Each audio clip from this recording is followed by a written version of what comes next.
Hello students, welcome to magnet brains. मेरा नाम धीरज मोहन द्विवेदी और आज हम शुरू करेंगे आपके क्लास 12th का रे ऑप्टिक्स और उसमें हम बात करेंगे एग्जाम्पलर क्वेश्चंस और उसमें भी हम आज बात करेंगे multiple choice questions.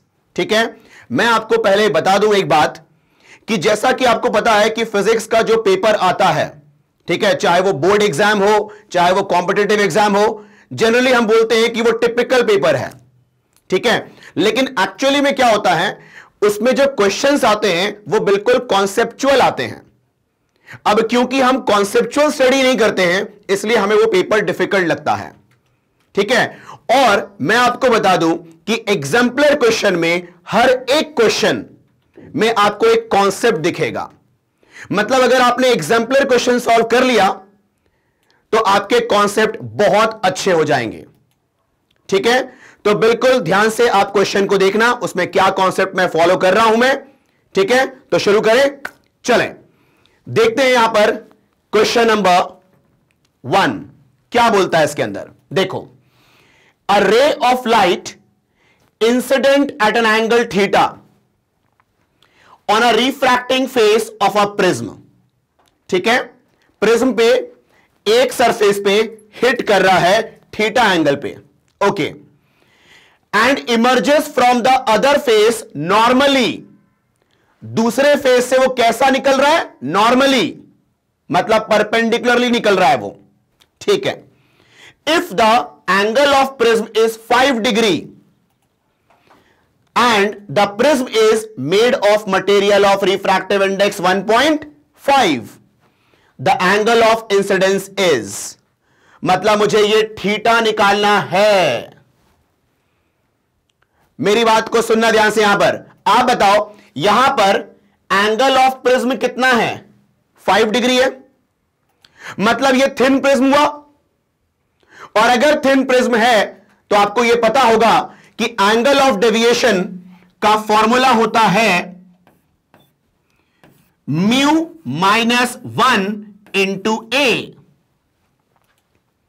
Refractive index -1 into ए होता है angle of deviation for thin prism. अब बताओ, यहां पर म्यू की वैल्यू कितनी गिवन है? 1.5 -1 इंटू ए कितना है यहां पर? 5 डिग्री एंगल ऑफ प्रिज्म। तो अब बताओ, ये हो गया आपका 0.5 इंटू 5, मतलब इसको मैं 1/2 लिख सकता हूं, तो ये हो गया 5/2 दैट इज इक्वल टू 2.5। मतलब यहां पर डेविएशन कितना प्रोड्यूस हुआ है? 2.5 डिग्री। ओके, उसने मांगा है मुझसे एंगल ऑफ इंसिडेंस। अब सुनो ध्यान से, यहां पर देखो, यहां पर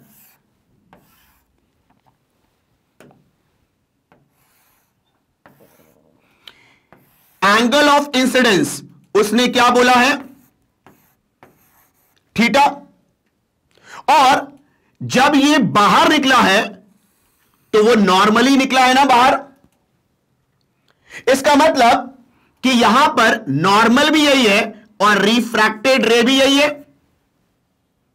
तो अब बताओ, एंगल ऑफ इमर्जेंस कितना होगा? यहां पर 0 होगा। ठीक है, तो एंगल ऑफ इमर्जेंस 0 डिग्री और यहां पर आई जो है वो थीटा है, जो कि मुझे फाइंड करना है। तो आप बताओ, क्या आपको रिलेशन पता है angle of deviation, angle of incidence, angle of emergence और एंगल ऑफ प्रिज्म के बीच में? तो एक रिलेशन होता है यहां पर, that is delta is equal to I plus E minus ए।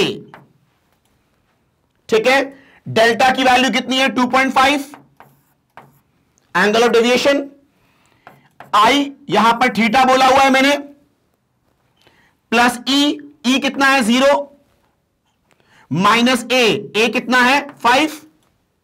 तो आप बताओ, -5 इधर आएगा तो प्लस हो जाएगा, तो 2.5 plus 5 7.5 is equal to theta. ये मिल गया हमें एंगल ऑफ इंसिडेंस। तो सिंपल यहां पर आपको ये यहां पर सोचना पड़ेगा कि जैसी इमर्जेंट रे नॉर्मली निकला है, मतलब अलोंग नॉर्मल निकला है, मतलब उसके साथ एंगल कितना होगा? 0। तो E0 है, A पता है, I निकालना है, तो पहले आपको डेल्टा निकालना पड़ेगा। तो डेल्टा कैसे निकाला मैंने? म्यू माइनस 1 इंटू ए से। वो फॉर्मूला मैंने क्यों इस्तेमाल किया? क्योंकि ये थिन प्रिज्म है। ठीक है, तो ये था आपका सिंपल क्वेश्चन। तो इसका आंसर आया 7.5 डिग्री। Is it clear? तो आप जल्दी से इसको आप लोग कॉपी कर लें, फिर हम शुरू करते हैं नेक्स्ट। ओके, ठीक है, चलें अब शुरू करते हैं नेक्स्ट क्वेश्चन। देखें आप लोग ध्यान से, एक और आपके सामने बिल्कुल कॉन्सेप्चुअल क्वेश्चन। ठीक है, सोचोगे तब समझ में आएगा आपको। ध्यान देना। A short pulse of white light is incident from air to glass slab at normal incidence. मतलब ग्लास स्लैब पे नॉर्मली हिट हुआ है कौन? आपका व्हाइट लाइट। अब इस व्हाइट लाइट में 7 कलर होते हैं कि नहीं विबग्योर? ठीक है, ठीक है, okay. After travelling through the slab the first colour to emerge is. अब सुनना ध्यान से, ये देखो, ये आपका ग्लास स्लैब है। ठीक है, यहां पर इंसिडेंट हुआ है व्हाइट लाइट।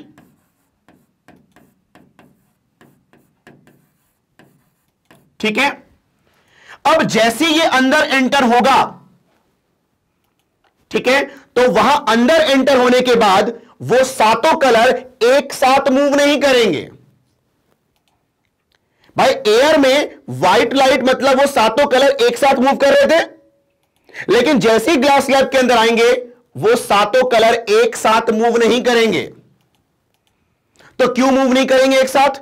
क्योंकि सातों कलर की वेवलेंथ अलग अलग होती है, तो सातों कलर की वेलोसिटीज भी अलग अलग होंगी। ठीक है, अब आप बताओ, आपने एक रिलेशन पढ़ा हुआ है क्या? Frequency is equal to velocity upon wavelength. ठीक है, अब यहां पर मैं इसको क्रॉस इंटू करता हूं, तो wavelength into frequency is equal to velocity, है कि नहीं? अब मेरी बात को सुनो, फ्रीक्वेंसी कभी चेंज नहीं होती है। आपने ये पढ़ा होगा कि रिफ्रैक्शन में कभी फ्रीक्वेंसी बदलती नहीं है, तो फ्रीक्वेंसी कांस्टेंट है। तो आप बताओ, अगर फ्रीक्वेंसी कांस्टेंट है तो हम बोल सकते हैं ना कि velocity is directly proportional to wavelength. हम बोल सकते हैं कि नहीं ऐसा? ठीक है, मतलब जिस कलर की वेवलेंथ ज्यादा होगी उसकी वेलोसिटी भी ज्यादा होगी। तो आप बताओ, इन 4 ऑप्शन में किसकी वेवलेंथ सबसे ज्यादा है? रेड की, मतलब रेड की वेलोसिटी अंदर ज्यादा होगी। तो आप बताओ, अगर इन चारों कलर में अंदर रेस लगे तो कौन जीतेगा पहले? रेड ना, क्योंकि रेड की वेलोसिटी ज्यादा है, क्योंकि उसकी वेवलेंथ ज्यादा है कि नहीं? तो आप बताओ, इन चारों कलर में सबसे पहले बाहर कौन निकलेगा? जिसकी वेलोसिटी ज्यादा है अंदर, मतलब कौन? रेड।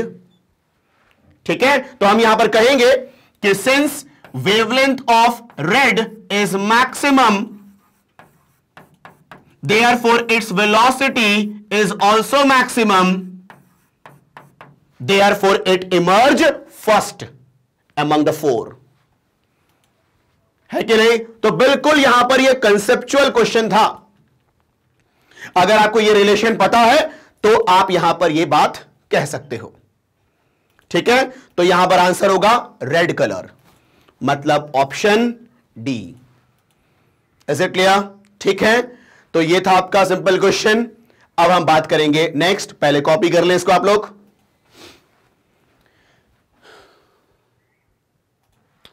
ओके, चलें अब हम शुरू करते हैं।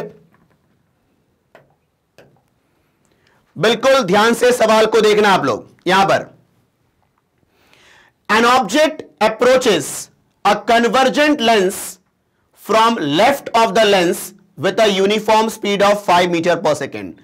सवाल को ध्यान से सुनो। पहले यहां पर देखो, ऑब्जेक्ट जो है कन्वर्जेंट लेंस मतलब कॉन्वेक्स लेंस, कॉन्वेक्स लेंस की तरफ ऑब्जेक्ट बढ़ रहा है। कितने स्पीड से? Uniform speed of 5 metre per second की स्पीड से।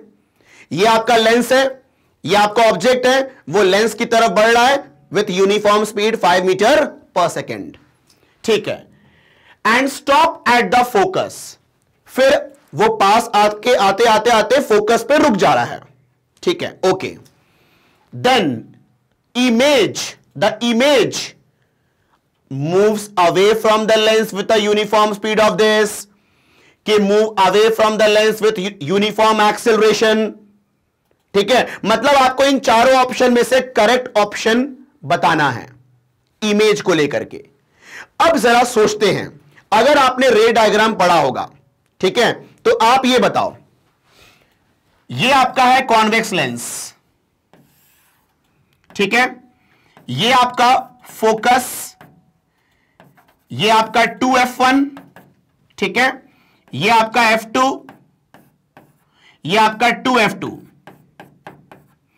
आप बताओ, अब यहां पर ऑब्जेक्ट अप्रोच कर रहा है टुवर्ड लेंस। मान लो किसी इंस्टेंट पर ऑब्जेक्ट यहां पर है, तो आप बताओ इस ऑब्जेक्ट की इमेज कहां बनेगी? बिटवीन में बनेगी, है कि नहीं? क्लियर है? अब बताओ, इसकी इमेज यहां पर बनेगी। ओके, अब जब तुम ऑब्जेक्ट को पास लाओगे, मतलब ऑब्जेक्ट अगर 2f1 पे होगा तो इमेज भी 2f2 पे होगा। मतलब तुम ऑब्जेक्ट को करीब ला रहे हो, ठीक है, तो आपका इमेज दूर हो रहा है। तुम बताओ, अगर ऑब्जेक्ट को लाओगे बिटवीन में तो इमेज हो जाएगा बियॉन्ड में। ठीक है, इसका मतलब यह कि अगर ऑब्जेक्ट करीब आ रहा है तो इमेज दूर जाएगा। मतलब यह तो श्योर हो गया कि the image move away from the lens. तो यहां पर अगर हम बात करें तो यह टुवर्ड वाला कैंसिल हो गया। अब जो भी आंसर होगा वो इन तीनों में से होगा, मूव अवे वाला। ठीक है, अब मेरी बात को सुनना ध्यान से। तुम बताओ, जैसे जैसे ऑब्जेक्ट को पास लाते हो इमेज दूर होते जाती है। ठीक है, अब एक बात बताओ, जब ये ऑब्जेक्ट फोकस पे आ गया तो इमेज कहां चली जाती है? इंफिनिटी पे, है कि नहीं? जरा सोचो, हमने तो बहुत कम डिस्टेंस मूव कराया ऑब्जेक्ट का, लेकिन इमेज बहुत दूर चला गया, इंफिनिटी पे। इसका मतलब कि वेलोसिटी में इंक्रीमेंट हो रहा है ना, वो दूर जा रहा है लेकिन उसकी वेलोसिटी में इंक्रीमेंट भी आ रहा है। एंड साथ ही साथ आप यह भी सोच सकते हो ना कि वेलोसिटी के बढ़ने का जो रेट है वो कांस्टेंट नहीं है, उसका बढ़ने का रेट भी बढ़ रहा है। मतलब नॉन यूनिफॉर्म एक्सेलरेशन होगा ना यहां पर। ठीक है, मतलब मैंने यह कहा कि वेलोसिटी बढ़ रही है, यह तो श्योर है, लेकिन वेलोसिटी का जो इंक्रीमेंट है वो भी आपका ज्यादा है ना। बढ़ने का जो रेट है, मतलब जो उसका एक्सेलरेशन है वो भी बढ़ रहा है ना यहां पर। मतलब यहां पर नॉन यूनिफॉर्म एक्सेलरेशन होगा। तुम जरा दिमाग लगाओ ना यहां पर कि यार अगर फोकस पे आएगा ऑब्जेक्ट तो इमेज भाग गया इंफिनिटी पे, मतलब कितना जल्दी जल्दी उसका वेलोसिटी चेंज हुआ होगा, इंक्रीज हुआ होगा, बहुत ही ज्यादा, मतलब वेरिएबल रेट से उसका वेलोसिटी बढ़ रहा होगा। मतलब वहां पर एक्सेलरेशन क्या है? Non uniform. तो हमें रे डायग्राम से समझ में तो आ रहा है कि हां यार वेलोसिटी यहां पर जो है वो इंक्रीज हो रहा है, लेकिन कॉन्स्टेंटली इंक्रीज नहीं हो रहा है, वो नॉन यूनिफॉर्म रेट से इंक्रीज हो रहा है। मतलब एक्सेलरेशन यहां पर नॉन यूनिफॉर्म है कि नहीं? तो यहां पर हम आंसर तो सोच पा रहे हैं कि हां यार मूव अवे होगा विथ नॉन यूनिफॉर्म एक्सेलरेशन। तो यहां पर देखा जाए तो यूनिफॉर्म स्पीड तो नहीं हो सकती इमेज की, ठीक है, वेलोसिटी में इंक्रीमेंट है और वो भी नॉन यूनिफॉर्म एक्सेलरेशन के साथ है। तो आपका आंसर तो सी होना चाहिए। लेकिन चलो, हमें ये रे डायग्राम से उतना नहीं सोच पा रहे हैं। मान लो मेरे पास एक और तरीका है जो कि मैथमेटिकल तरीका है, हम उससे बात करते हैं। करें? चलो आप उससे करते हैं। देखो,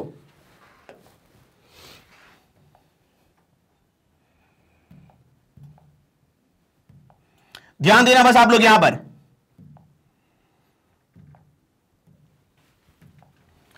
आप बताओ, आप लोगों ने फॉर्मूला पढ़ा है क्या? 1/f is equal to 1/v minus 1/u। ये लेंस फॉर्मूला आप लोगों ने पढ़ा है क्या? ठीक है, ओके।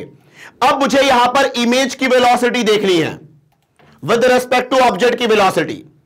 तो तुम बताओ, ये आपका फोकल लेंथ होता है, ये इमेज डिस्टेंस होता है, ये ऑब्जेक्ट डिस्टेंस होता है। तो इमेज डिस्टेंस को डिफरेंशिएट करोगे तो इमेज की वेलोसिटी मिलेगी, ऑब्जेक्ट को डिफरेंशिएट करोगे विद रिस्पेक्ट टू टाइम तो ऑब्जेक्ट की वेलोसिटी मिलेगी। तो एक काम करो, इसको डिफरेंशिएट करो विद रिस्पेक्ट टू टी। ठीक है, करें, आओ। तुम बताओ 1/f, फोकल लेंथ तो कांस्टेंट होता है, ठीक है, तो इसका डिफरेंशिएशन क्या होगा? 0। 1/v का डिफरेंशिएशन टी के रेस्पेक्ट में तो होगा -1/v² इंटू dv/dt। भाई डिफरेंशिएशन सबको आता है ना, ठीक है। अब देखो इसका डेरिवेशन, मतलब इसका डेरिवेटिव, तो -1/u² इंटू du/dt।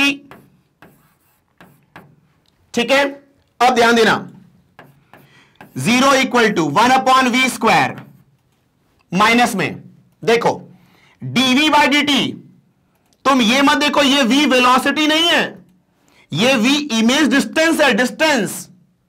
तो इमेज डिस्टेंस का डेरिवेटिव इमेज की वेलोसिटी ना, minus into minus plus 1/u² और du/dt मतलब rate of change of object distance is object की वेलोसिटी ना। ठीक है, अब एक काम करो, इसको शिफ्ट करो लेफ्ट में, तो vi/v² is equal to 1/u² into v0। ठीक है, अब देखो ध्यान से, इसको ऊपर करो तो क्या होगा कहानी यहां पर देखो, velocity of image is equal to v²/u² into v0। ठीक है, अब देखो यहां पर क्या मैं इसको लिख सकता हूं ऐसे, velocity of image is equal to v/u² into v0। यह फॉर्मूला होता है इमेज की velocity in terms of object की वेलोसिटी।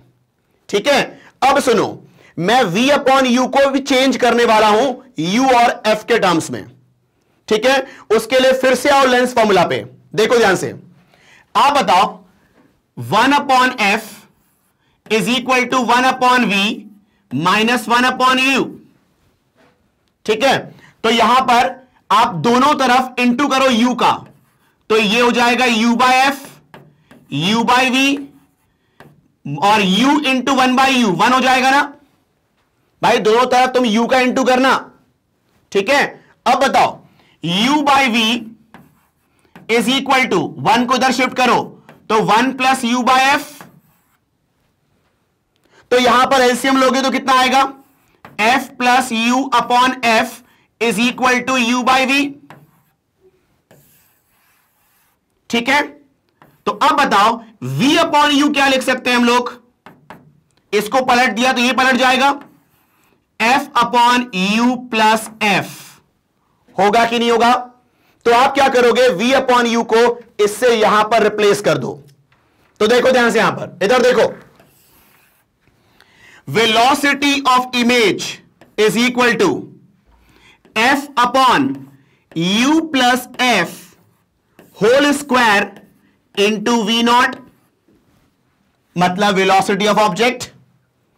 यह फॉर्मूला आपको याद भी होना चाहिए, यह आप लोगों ने फॉर्मूला देखा होगा। ठीक है, velocity of image with respect to velocity of object, मतलब ऑब्जेक्ट की वेलोसिटी के टर्म्स में यह फॉर्मूला याद होना चाहिए। वैसे मैंने यहां पर डिराइव कर दिया ये। ठीक है, अब देखो, मतलब अगर ये फॉर्मूला याद होगा तो इतना टाइम कंज्यूम नहीं होगा आपका। ठीक है, ओके। अब जरा यहां पर दिमाग लगाओ, ये ऑब्जेक्ट की वेलोसिटी तो कांस्टेंट है बिकॉज वो कॉन्स्टेंटली अप्रोच कर रहा है, ठीक है। फोकल लेंथ भी कांस्टेंट होता है। तो तुम ये बताओ, देखा जाए तो इमेज की वेलोसिटी इस u पे डिपेंड कर रही है ना। और आप बताओ देख के, अगर u की वैल्यू कम होगी, कम मतलब डिनोमिनेटर कम होगा, और अगर डिनोमिनेटर कम होगा तो इमेज की वेलोसिटी बढ़ेगी ना। ये श्योर हो गया, ठीक है। मतलब velocity of image inversely depend करेगी u स्क्वायर पे ना। तुम बोलोगे सर u स्क्वायर कैसे, यहां तो प्लस f है। अरे भैया f तो कांस्टेंट है ना यार, ठीक है। तो सिर्फ ये u पे डिपेंड करेगी इनवर्सली, वो भी स्क्वायर लगा हुआ है, तो मैंने मान लिया कि u स्क्वायर पे डिपेंड करेगी इनवर्सली, है कि नहीं? क्लियर है? अब सुनो ध्यान से, यहां से साफ समझ में आ रहा है कि अगर u कम होगा तो इमेज की वेलोसिटी बढ़ेगी। और तुम बताओ, अप्रोचिंग टुवर्ड द लेंस मतलब u की वैल्यू कम होते जाएगी ना, तो इमेज की वेलोसिटी बढ़नी है। लेकिन अब देखते हैं कि वहां पर जो वेलोसिटी बढ़ रही है उसमें एक्सेलरेशन यूनिफॉर्म है कि नॉन यूनिफॉर्म है, ठीक है। उसको मैं जस्टिफाई करता हूं। तुम बताओ, ऑब्जेक्ट अप्रोच कर रहा है लेंस की तरफ, मतलब जैसे जैसे टाइम बढ़ रहा है ऑब्जेक्ट डिस्टेंस कम हो रहा है। बोलो हाँ है ना, ठीक है, ओके। मतलब u is the function of time, ठीक है, और वो भी इनवर्सली, मतलब टाइम बढ़ रहा है, टाइम के साथ साथ ऑब्जेक्ट पास जा रहा है, मतलब ऑब्जेक्ट डिस्टेंस कम हो रहा है, ठीक है। तो हम बोलेंगे u inversely proportional to t। तो अगर ये यहां पर पुट करोगे तो हम कहेंगे ना velocity of image is directly proportional to t square. भाई यहां रखोगे 1/t, तो 1/t का स्क्वायर मतलब 1/t स्क्वायर ऊपर गया। तो आप बताओ, velocity of image directly proportional है t स्क्वायर के ना, ठीक है। अब बताओ, वेलोसिटी ऑफ इमेज को तुम डिफरेंशिएट करोगे तो इमेज का एक्सेलरेशन मिलेगा ना, है कि नहीं? और तुम बताओ, जब तुम इसका डिफरेंशिएशन करोगे तो टी स्क्वायर का भी डिफरेंशिएशन होगा, और टी स्क्वायर का डिफरेंशिएशन होगा तो 2t आएगा ना, मतलब टाइम रह जाएगा ना। तो तुम बताओ, डिफरेंशिएट करने पर जो एक्सेलरेशन आएगा वो आपका t पे डिपेंड करेगा ना, ठीक है। और एक्सेलरेशन अगर टाइम डिपेंडेंट है, दैट मींस एक्सेलरेशन कांस्टेंट नहीं होगा ना। भाई 2 सेकंड के बाद एक्सेलरेशन कुछ रहेगा, 4 सेकंड के बाद एक्सेलरेशन और बढ़ जाएगा, 6 सेकंड के बाद एक्सेलरेशन और बढ़ जाएगा। तो एक्सेलरेशन की वैल्यू यहां पर कांस्टेंट नहीं है, मतलब नॉन यूनिफॉर्म एक्सेलरेशन है। मतलब वेलोसिटी इंक्रीज होगा अवे फ्रॉम द लेंस, लेकिन नॉन यूनिफॉर्म एक्सेलरेशन से होगा, ठीक है। मतलब वेलोसिटी के बढ़ने का रेट भी बढ़ता जाएगा, ठीक है। तो मैंने यहां पर 2 तरीके से बताया आपको, एक आपका रे डायग्राम से, ठीक है, और एक पूरा कैलकुलेशन से। यहां पर मेरा टाइम कंज्यूम क्यों हुआ? क्योंकि मैंने यहां पर ये पूरा डिराइव करके बता दिया मैंने आपको अगर ये फॉर्मूला याद है तो आप फटाक से यहां पर प्रेडिक्ट कर सकते हो। Is it clear? ठीक है, तो आप इसको कॉपी करें, फिर हम आगे बढ़ते हैं। चलें, कॉपी हो गया। अब हम देखते हैं नेक्स्ट क्वेश्चन। देखो क्वेश्चन नंबर 4 में क्या बोल रहा है। बड़ा सिंपल क्वेश्चन है, एक सिंपल इंफॉर्मेटरी टाइप है ये, तो इसमें कोई ज्यादा बड़ा लॉजिक नहीं है। A passenger in an aeroplane shall, ठीक है, मतलब एरोप्लेन में अगर आप बैठे हो, ठीक है, उस समय की कहानी है। नेवर सी अ रेनबो, ना भैया ऐसा नहीं हो सकता। तुम्हें पता है कि जब तुम ग्राउंड पे होते हो ना, तो आप रेनबो कंप्लीट नहीं देख पाते हो, उसका एक आर्क देखते हो। एक्चुअली में जो रेनबो होता है ना, वो कंसेंट्रिक सर्कल्स की फॉर्म में होता है, ठीक है। लेकिन हम ग्राउंड पे होते हैं, इसलिए हमें वो पूरा सर्कल नहीं दिखता, हमें उसका एक पोर्शन दिखता है, ठीक है, दोनों प्राइमरी और सेकेंडरी रेनबो दोनों का, ठीक है। लेकिन जैसे जैसे हमारी हाइट बढ़ेगी ना, तो मैं रेनबो का ज्यादा पोर्शन देख पाऊंगा। तो देयर इज अ पॉसिबिलिटी ना कि अगर मैं अच्छे हाइट पे चले जाऊं, ठीक है, तो मुझे रेनबो पूरा दिख जाए, है कि नहीं? तो यहां पर ऑप्शन पढ़ते हैं, नेवर सी अ रेनबो, ये तो हो ही नहीं सकता, रेनबो दिखेगा ही दिखेगा, ठीक है। May see a primary and secondary rainbow as concentric circles, yes, may बोला है, मे, नॉट कंफर्म, ठीक है। तो देयर इज अ पॉसिबिलिटी कि अगर हम ऊपर जाएं तो हमें रेनबो कंप्लीट दिख जाए, ठीक है। तो yes, B is the right answer, ठीक है कि नहीं है? अब यहां पर सी वाला पढ़ोगे तो may see a primary and secondary rainbow as concentric arc, भैया वो तो नीचे से भी दिखता है हमें, आपका आर्क तो हमें ग्राउंड से भी दिखता है कि नहीं? तो ऊपर जाने से ऐसा क्या होगा, ठीक है। और यहां पर डी क्या है, शैल never see a secondary rainbow, नहीं भैया, रेनबो दिखेगा तो दोनों ही दिखेंगे, ठीक है। तो यहां पर आपका आंसर होगा बी, क्लियर है? तो सिंपल क्वेश्चन था, आगे बढ़े, चलो। अब भैया सवाल बहुत बड़ा है, ठीक है, टुकड़ों में पढ़ेंगे अपन इसको, है ना, बिल्कुल ध्यान से देखना आप लोग। You are given 4 source of light, आपके पास 4 सोर्स ऑफ लाइट है, ठीक है, जहां से लाइट निकलेगी, okay. Each one providing a light of single colour, मतलब हर सोर्स अलग अलग कलर की लाइट एमिट कर रही हैं, ठीक है। रेड, ब्लू, ग्रीन, येलो, ये 4 कलर के सोर्सेज हमारे पास हैं, ठीक है, ओके। अब ध्यान देना, suppose the angle of refraction for a beam of yellow light corresponding to a particular angle of incidence at the interface of two media is 90 degree. इस स्टेटमेंट का, इस पूरे लाइन का मतलब समझो। Suppose the angle of refraction for a beam of yellow light corresponding to a particular angle of incidence at the interface of two media is 90 degree, मतलब yellow light के लिए एक पर्टिकुलर एंगल ऑफ इंसिडेंस पर angle of refraction 90 degree है, ठीक है। मतलब यहां पर रे ऑफ लाइट एकदम उस इंटरफेस के अलोंग जा रही है, उस बाउंड्री के अलोंग जा रही है, तभी तो आपका वो नॉर्मल के साथ 90 डिग्री एंगल बना रही है। तो यहां पर एंगल ऑफ रिफ्रैक्शन 90 डिग्री है for any particular angle of incidence, ठीक है। ये येलो लाइट के लिए है, ओके। अब आगे पढ़ते हैं, देखो, which of the following statement is correct if the source of yellow light is replaced with that of other lights without changing the angle of incidence. वो ये बोल रहा है कि इन स्टेटमेंट्स में से कौन सा स्टेटमेंट सही है अगर हम येलो लाइट को रिप्लेस कर दें बाकी के 3 कलर में से, ठीक है। येलो लाइट को हटा करके बाकी लाइट को रिप्लेस करें एंगल ऑफ इंसिडेंस को बिना चेंज किए, मतलब जो येलो लाइट में था एंगल ऑफ इंसिडेंस वही बाकी 3 कलर में भी होगा एंगल ऑफ इंसिडेंस, ठीक है। तो इन स्टेटमेंट में से बताओ कौन सा सही स्टेटमेंट है, ठीक है। आओ पहले एक बार हम लोग ये ऑप्शंस पढ़ लेते हैं, फिर देखेंगे करना कैसे है, ठीक है। ऑप्शन के अकॉर्डिंग काम करेंगे, okay. The beam of red light would undergo total internal reflection, मतलब अगर हम येलो लाइट को रिप्लेस कर दें रेड से तो उसका TIR हो जाएगा, देखते हैं, वो तो आगे डिस्कस करेंगे अभी, ठीक है।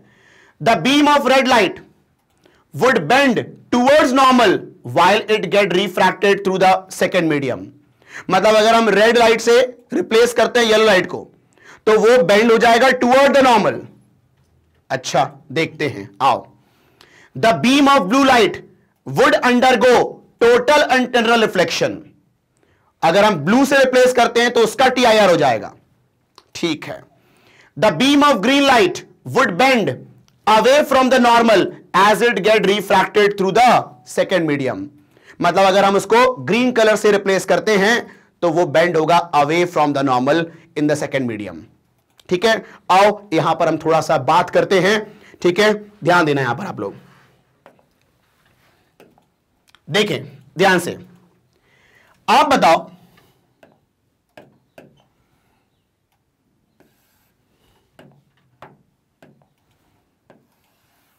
अगर मैं लेता हूं ये इंटरफेस है बिटवीन टू मीडियम, ठीक है, ये अगर येलो लाइट है, येलो लाइट,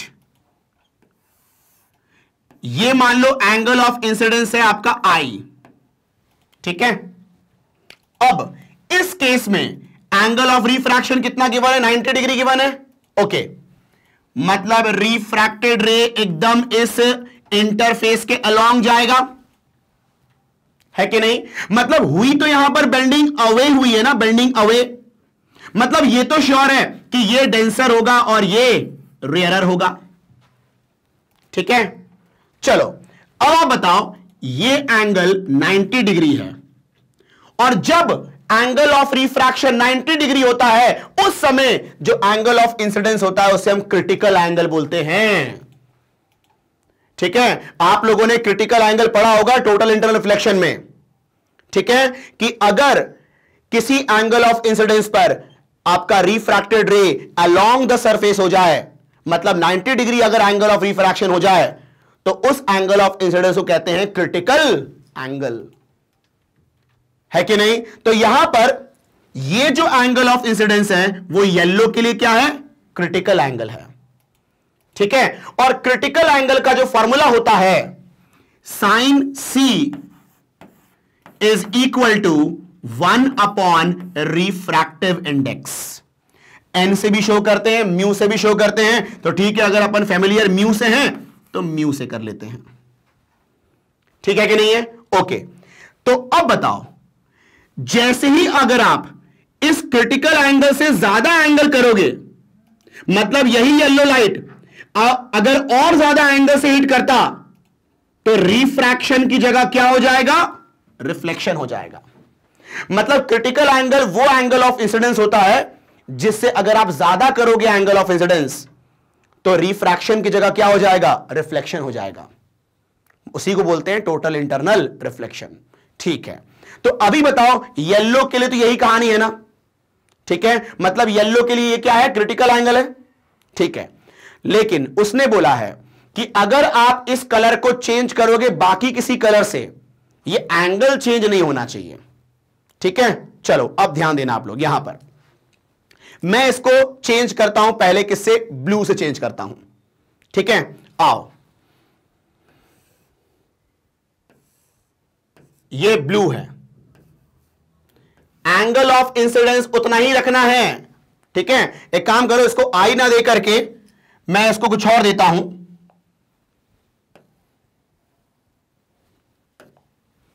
इसको मैं थीटा बोल देता हूं, ठीक है।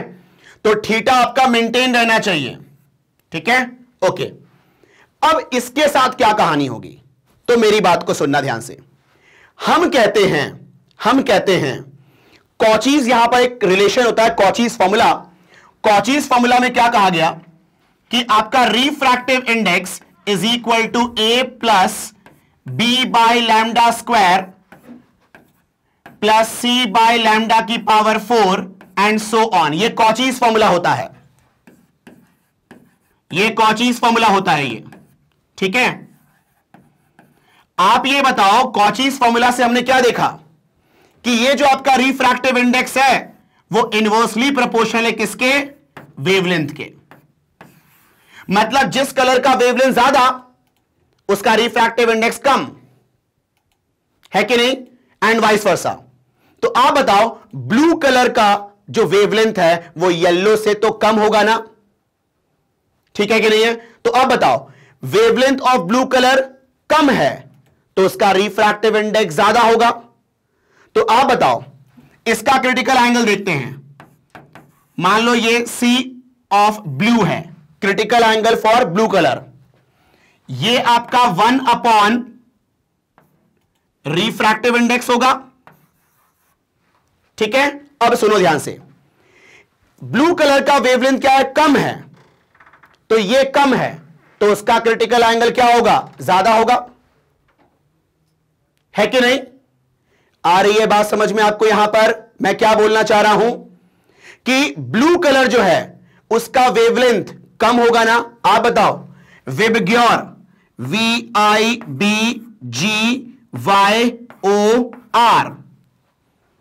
ठीक है? आ रही है बात समझ में आपको यहां पर? तो तुम बताओ यहां पर देख करके, ब्लू कलर का वेवलेंथ कम होगा येलो से, तो उसका वेवलेंथ कम होगा तो उसका रिफ्रैक्टिव इंडेक्स ज्यादा होगा, और अगर रिफ्रैक्टिव इंडेक्स ज्यादा होगा तो उसका क्रिटिकल एंगल कम होगा, है कि नहीं? तो यहां पर क्रिटिकल एंगल कम है, मतलब येलो का क्रिटिकल एंगल थीटा है, लेकिन ब्लू का क्रिटिकल एंगल इस थीटा से कम है। समझो ध्यान से यहां पर आप लोग, ठीक है? मैं कंपेयर कर रहा हूं येलो और ब्लू को। आप बताओ कि यहां पर मेरी बात को सुनना, येलो का वेवलेंथ ज्यादा है ब्लू के वेवलेंथ से, ठीक है कि नहीं? ओके, अब बताओ देख के, therefore refractive index of yellow is less than refractive index of blue. ये इन्वर्स होते हैं, और अगर रिफ्रैक्टिव इंडेक्स कम है येलो का तो उसका क्रिटिकल एंगल ज्यादा होगा, मतलब critical angle of yellow is greater than critical angle of blue,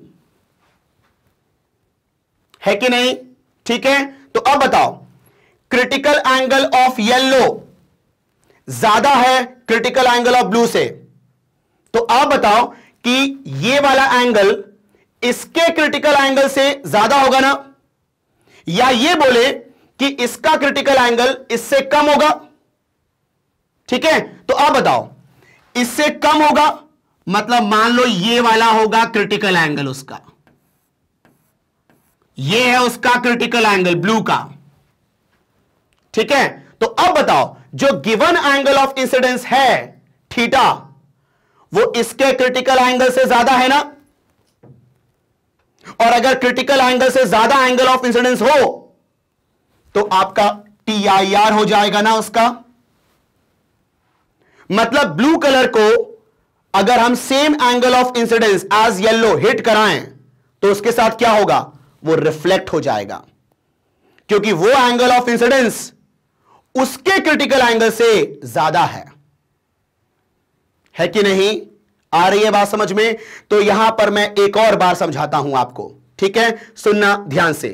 देखो, क्रिटिकल एंगल डिपेंड करती है रिफ्रैक्टिव इंडेक्स पे, और रिफ्रैक्टिव इंडेक्स डिपेंड करती है वेवलेंथ पे, ठीक है? तो अब बताओ यहां पर सुनना ध्यान से रिलेशन, ब्लू का वेवलेंथ कम है येलो से, मतलब उसका रिफ्रैक्टिव इंडेक्स ज्यादा होगा ब्लू का, है कि नहीं? एज कंपेयर टू येलो, ठीक है? तो ब्लू का रिफ्रैक्टिव इंडेक्स ज्यादा, तो उसका क्रिटिकल एंगल कम,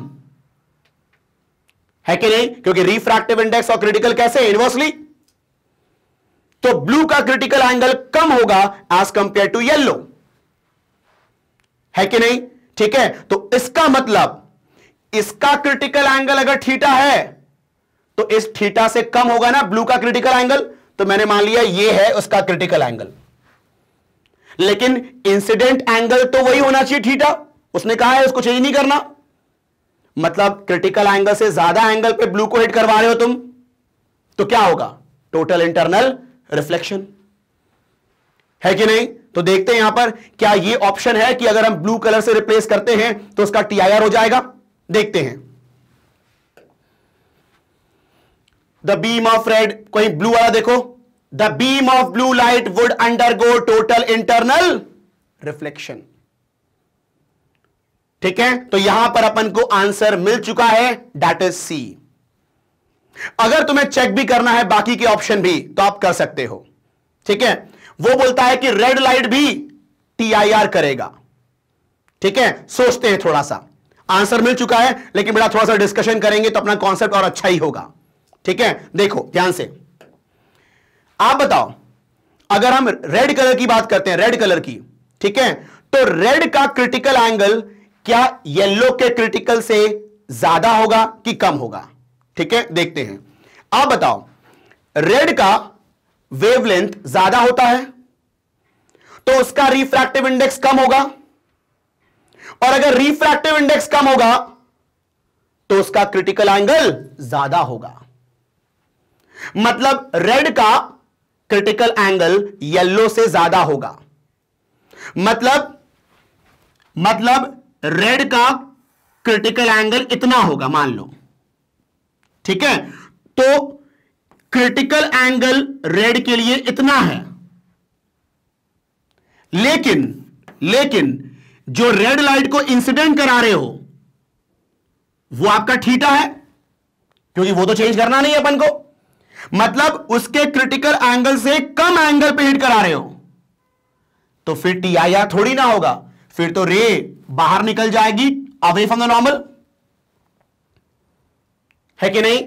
मतलब रेड का क्रिटिकल एंगल येलो से ज्यादा है, ठीक है, दैट मींस वहां पर टीआईआर नहीं होगा, वो बाहर निकल जाएगा रे। ठीक है कि नहीं है? तो रेड लाइट जो ऑप्शन ए था आपका वो रॉन्ग है। Is it clear? ठीक है। वैसे अगर आप देखोगे, the red light would bend towards normal, ना ना ना ना, देखो अभी अपन ने क्या कहा था कि बाहर निकलेगा रे रेड लाइट, ठीक है, लेकिन डेंसर टू रेयर है ना, तो बेंड तो अवे होना चाहिए। तो यहां पर बाहर तो निकल रहा है, लेकिन उसने बोल दिया टुवर्ड नॉर्मल, लेकिन नहीं, अवे फ्रॉम द नॉर्मल होता है ना यार, वो तो नॉर्मल रिफ्रैक्शन का रूल बताइए तुम्हें कि denser to rare bending away. ठीक है, तो ये भी रॉन्ग हो गया। ये तो हमने आंसर देख ही लिया है। आप ये भी देख लो एक बार लगे हाथ, the beam of green light would bend away from the normal as it get refracted through the second medium. मतलब यहां पर अगर हम येलो को रिप्लेस करें ग्रीन से, तो वो बेंड होगा अवे फ्रॉम द नॉर्मल, मतलब वो बाहर निकलेगा। चलो आओ ग्रीन के लिए डिस्कशन कर लेते हैं। आओ देखो, तुम बताओ विबग्योर में देखो, ग्रीन का वेवलेंथ येलो से कम है कि नहीं?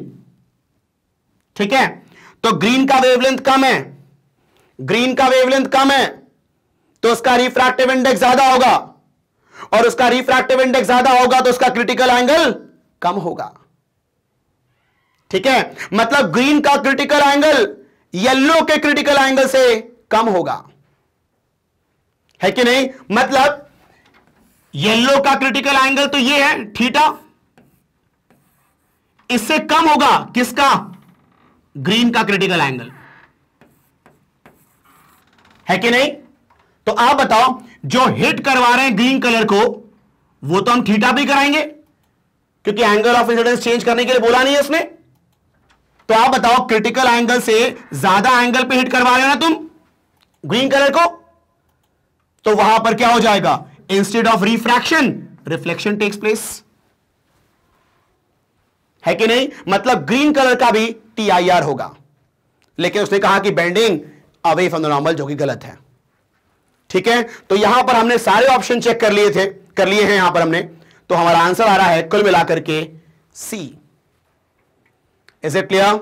ठीक है, तो ये यहां पर कहानी है, तो आप लोग बिल्कुल ध्यान से इसको दोबारा सुनना, ठीक है, और जो यहां पर लिखा हुआ है उसको बकायदा नोट करो। ठीक है, ठीक है, फिर हम आगे बढ़ते हैं। तो ये ले, आप लोग पहले कॉपी कर ले इसको आप लोग, फिर हम देखते हैं नेक्स्ट क्वेश्चन। चलें, कॉपी हो गया। अब हम देखते हैं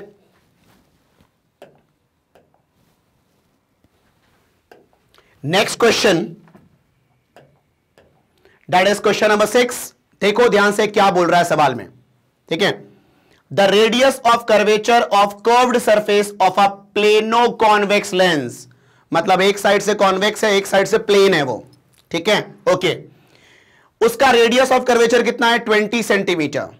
okay, if the refractive index of the material of lens be 1.5, it will, ठीक है, मतलब मेरे पास एक प्लेनो कॉन्वेक्स लेंस है जिसका एक सरफेस कॉन्वेक्स है, उसका रेडियस कितना? 20 सेंटीमीटर। ठीक है, और उस लेंस का जो मटेरियल है उसका रिफ्रैक्टिव इंडेक्स कितना है? 1.5।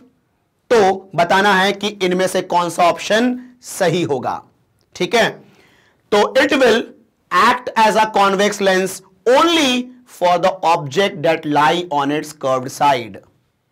ठीक है, मतलब यहां पर ऑब्जेक्ट किस तरफ प्लेस किया गया है, बोलता है उस पर डिपेंड करेगा कि वो कॉन्वेक्स की तरह एक्ट करेगा कि कॉनकेव की तरह एक्ट करेगा। भैया आपने पढ़ा होगा कि ऑब्जेक्ट कहां रखा हुआ है उस पर कभी डिपेंड नहीं करता कि वो लेंस का नेचर चेंज हो जाएगा। ठीक है, यहां रखोगे तो आपका वो कॉन्वेक्स कॉनकेव हो जाएगा, है कि नहीं। मतलब उसका नेचर कभी चेंज नहीं होता, आप ऑब्जेक्ट को कहीं भी रखो। ठीक है, लेकिन ठीक है, हम ऑप्शन पढ़ते हैं आगे।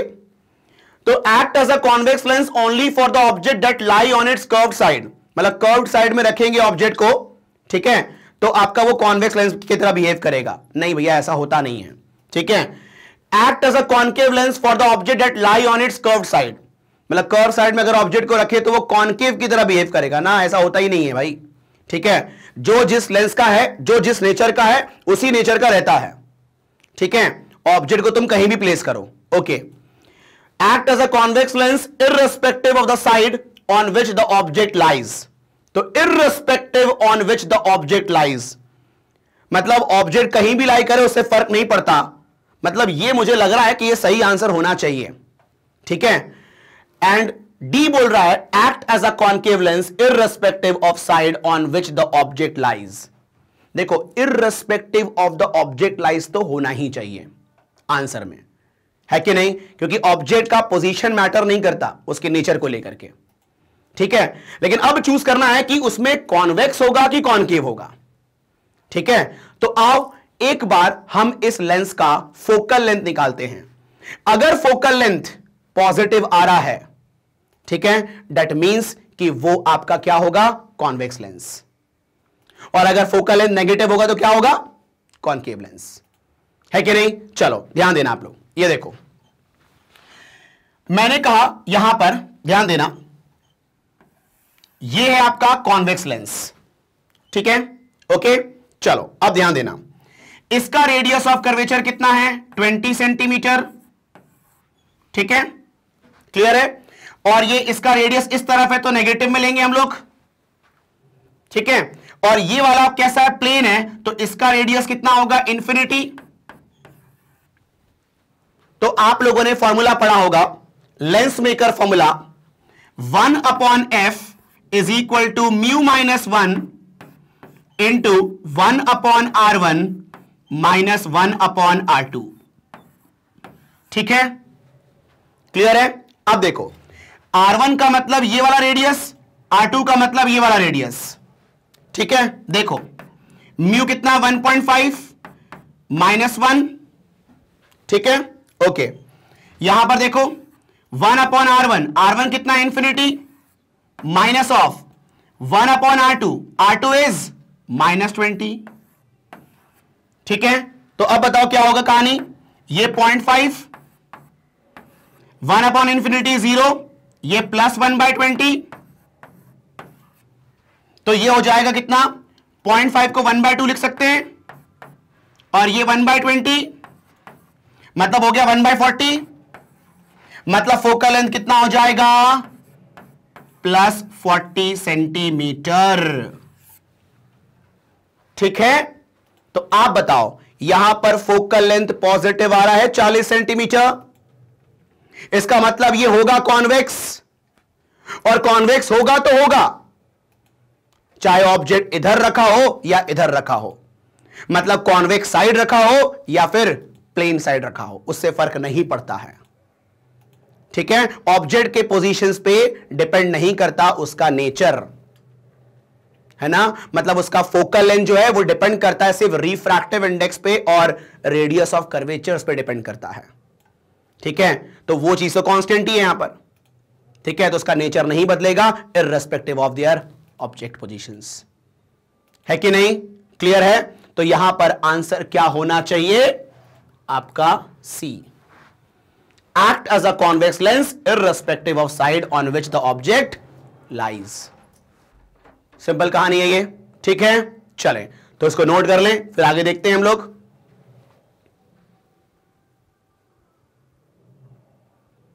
ठीक है, चलें, अब देखिए यहां पर question number 7, the phenomena involve in the reflection of radio waves by ionosphere is similar to. बेटा ये इंफॉर्मेटरी है, तुम लोग कम्युनिकेशन चैप्टर में ये चीज पढ़ते हो, ठीक है, या पढ़ोगे कि जो आपका स्काई वेव प्रोपोगेशन होता है, मतलब मैं बोल रहा हूं जो स्काई वेव कम्युनिकेशन होता है, ठीक है, एक कम्युनिकेशन का तरीका होता है जिसमें हम क्या करते हैं, जो आपका ट्रांसमीटर है वो रेडियो सिग्नल भेजता है और जो अर्थ का जो अपर लेयर होता है आयनोस्फेयर, उससे वो टकरा के वापस आता है और रिसीवर तक पहुंचता है सिग्नल, ठीक है। तो यहां पर देखा जाए तो वहां पर वो सब क्या है, आपका वहां पर रिफ्रैक्शन होना चाहिए, लेकिन एक ऐसा लेयर आता है ऊपर जहां पर angle of incidence critical angle से ज्यादा होता है, तो इंस्टेड ऑफ रिफ्रैक्शन वहां पर रिफ्लेक्शन हो जाता है। मतलब उस आयनोस्फेयर से रेडियो वेव का TIR होता है एक्चुअली में। तो ये जो रिफ्लेक्शन की बात कर रहा है ना, ये एक्चुअली में टोटल इंटरनल रिफ्लेक्शन होता है, ठीक है, आयनोस्फेयर पे, किसका, रेडियो वेव्स का। आ रही है बात समझ में आपको यहां पर, ठीक है। तो अब वो बोल रहा है कि यही रिफ्लेक्शन सिमिलर है किसके, तो reflection of light by a plane mirror नहीं भैया, ये सिमिलर किसके होना चाहिए, जहां पर TIR हो। तो आप बताओ बॉम्बे ऑप्शन में क्या बोल रहा है, total internal reflection of light in air during a mirage. Yes, आपको यह पता होगा कि मिराज, वो नहीं देखा तुमने, बहुत गर्मी का मौसम होता है तो ऐसा लगता है कि दूर में रोड में पानी है, उसी को तो बोलते हैं मिराज। और मिराज के लिए TIR ही रिस्पॉन्सिबल होता है। जो रे ऑफ लाइट है ना, वो क्या होता है कि रोड बहुत गर्म होता है तो उसके करीब में जो एयर होता है ना वो लाइटर हो जाता है, हम बोलते हैं कि वो क्या है, वो रेयरर हो गया है। तो रे ट्रैवल कर जाती है डेंसर टू रेयरर, ठीक है, तो वहां पर क्रिटिकल एंगल से ज्यादा एंगल पे हिट होती है, तो वो रिफ्रैक्शन की जगह क्या हो जाता है, रिफ्लेक्शन हो जाता है। तो मिराज में भी TIR होता है और रेडियो वेव्स का भी TIR होता है आयनोस्फेयर पे, ठीक है। तो वो TIR इसी के सिमिलर हुआ ना, मतलब दोनों सेम प्रोसेस है ना, ठीक है। तो यहां पर आपका ऑप्शन बन जाता है Bombay, that is total internal reflection of light. Clear, ठीक है। चले अब हम देखते हैं नेक्स्ट क्वेश्चन, तो ये आप लोग नोट कर लें। चलो अब देखते हैं हम लोग नेक्स्ट क्वेश्चन। क्वेश्चन नंबर 8 में क्या बोलता है वो, द डायरेक्शन ऑफ रे of light incident on a concave mirror is shown by PQ। तो आप देखो ये आपको दिख रहा है PQ, ठीक है, तो यहां पर ये है direction of incident ray, okay, जो कि फोकस से पास कर रहा है, ठीक है, okay. while direction in which the ray would travel after reflection is shown by 4 rays marked 1, 2, 3 and 4। मतलब इंसिडेंट रे ये है और ये जो बाकी के जो 4 रेज हैं ये रिफ्लेक्टेड रेज बोल रहा है ये, ठीक है, मतलब ये पॉसिबल रिफ्लेक्टेड रेज बोल रहा है कि इन चारों में से कौन सा सही रिफ्लेक्टेड रेज होगा, ठीक है, ये आगे बोल रहा है। देखो, which of the 4 rays correctly shows the direction of reflected ray. मतलब अगर ये इंसिडेंट रे है तो इन चारों में से कौन सा रिफ्लेक्टेड रे सही है। तो ये तो बहुत ही लड्डू क्वेश्चन है यार ये, ठीक है, कि अगर इंसिडेंट रे फोकस से पास करता है तो रिफ्लेक्शन के बाद पैरेलल हो जाता है ना, ठीक है, तो कौन सा वाला सही होगा, ये वाला 2 वाला, ठीक है। तो आप बताओ आंसर क्या हो गया, बॉम्बे बी। ये तो बड़ा सिंपल क्वेश्चन था यार, है ना, ठीक है, आगे बढ़े सीधे। चलो अब देखते हैं क्वेश्चन नंबर 9 में क्या बोलता है, the optical density of turpentine is higher than that of water. ये जो आपका टर्पेंटाइन है इसका ऑप्टिकल डेंसिटी वाटर से ज्यादा है, ठीक है, while mass density is lower.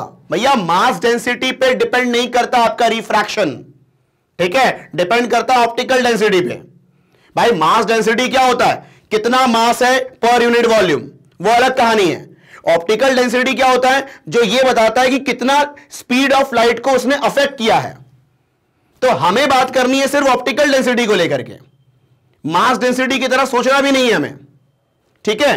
तो optical density of this turpentine is greater than water, मतलब ये ज्यादा डेंसर है वाटर के मुकाबले, है कि नहीं। मतलब इसका रिफ्रैक्टिव इंडेक्स ज्यादा है वाटर के मुकाबले, ठीक है, ओके।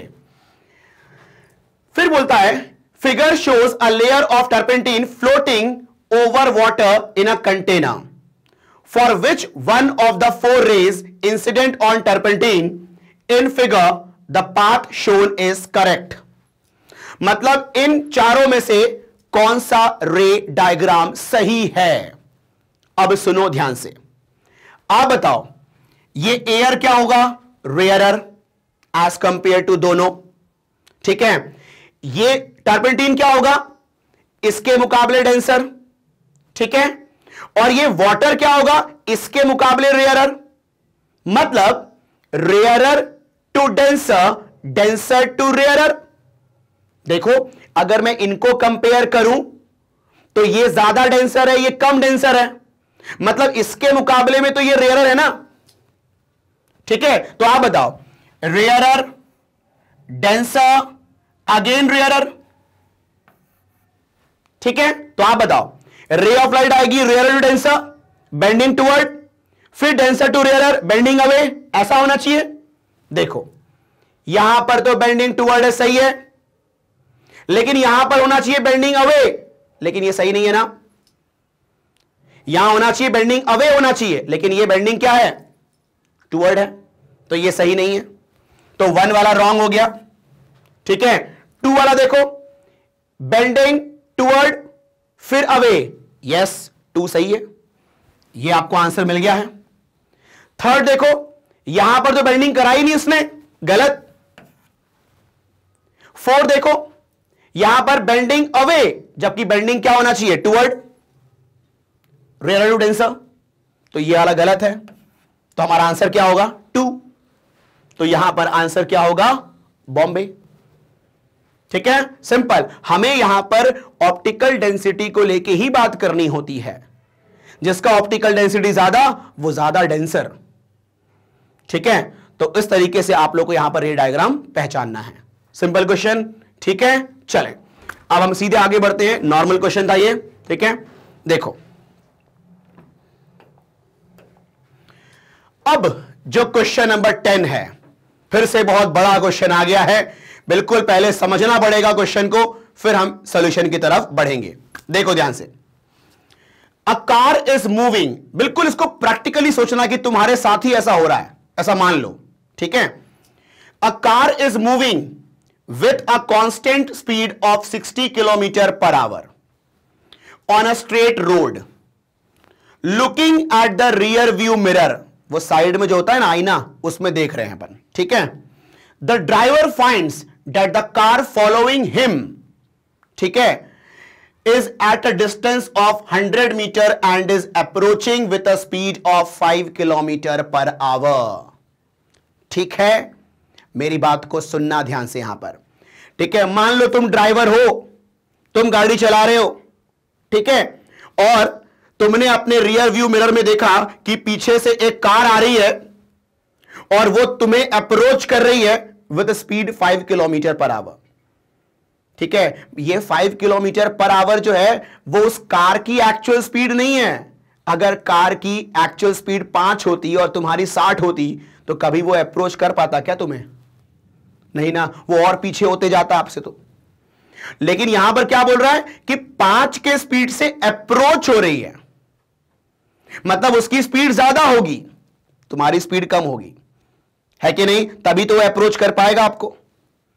तो अप्रोचिंग स्पीड यहां पर 5 km/h है कि नहीं, क्लियर है ये चीज, ओके। अब देखो, इन ऑर्डर टू कीप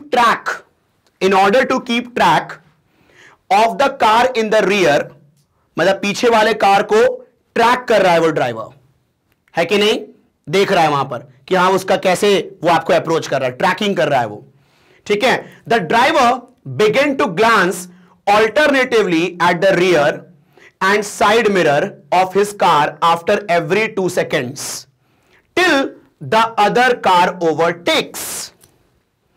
मतलब हर 2-2 सेकंड के बाद वो देख रहा है, ठीक है।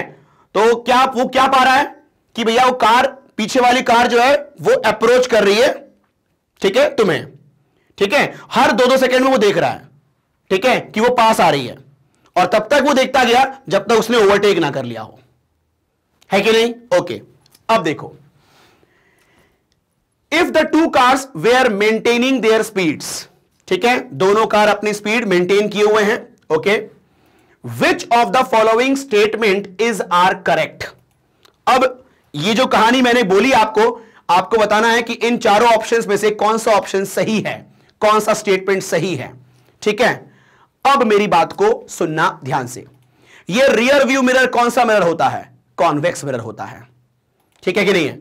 और आप बताओ कि अगर ऑब्जेक्ट पास आएगा मिरर के तो इमेज के साथ क्या कहानी होगी, ठीक है।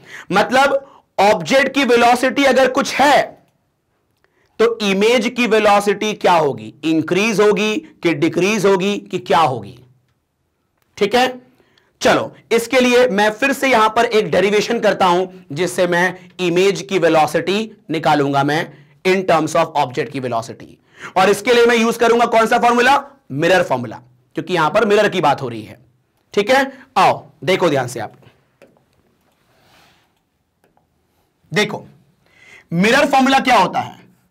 1/f is equal to 1/v plus 1/u होता है ये, ठीक है।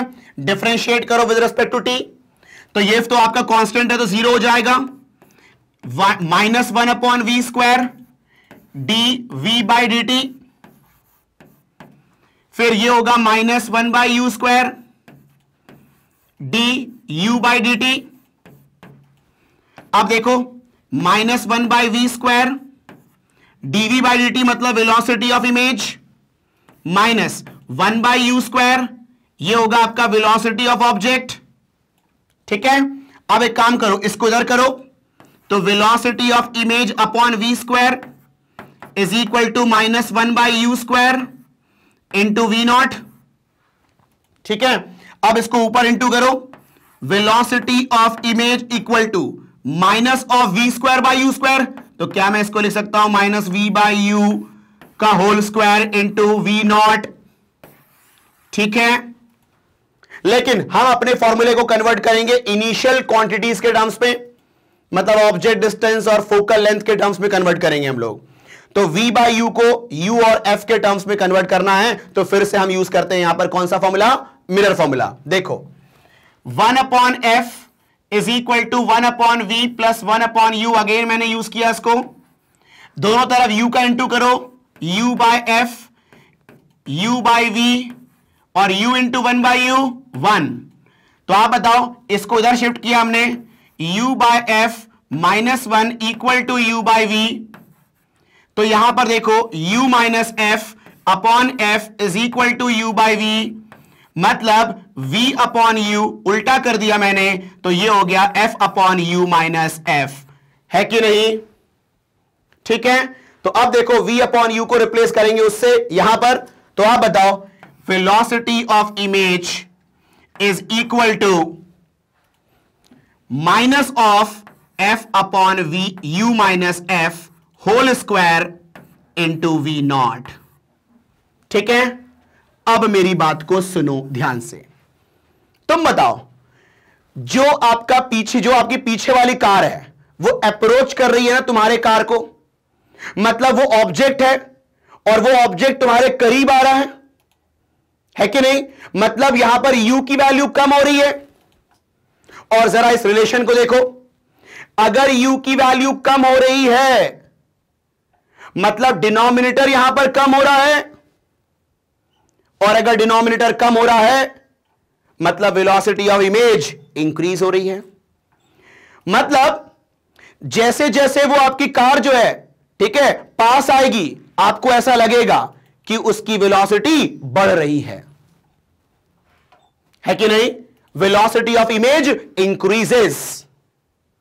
मतलब जब तुम देखोगे उस रियर, उस साइड मिरर में देखोगे ना, तो आपको लगेगा कि इमेज की वेलोसिटी बढ़ रही है कि नहीं? ठीक है, तो देखते हैं ऑप्शन में ऐसा कुछ है क्या, देखते हैं।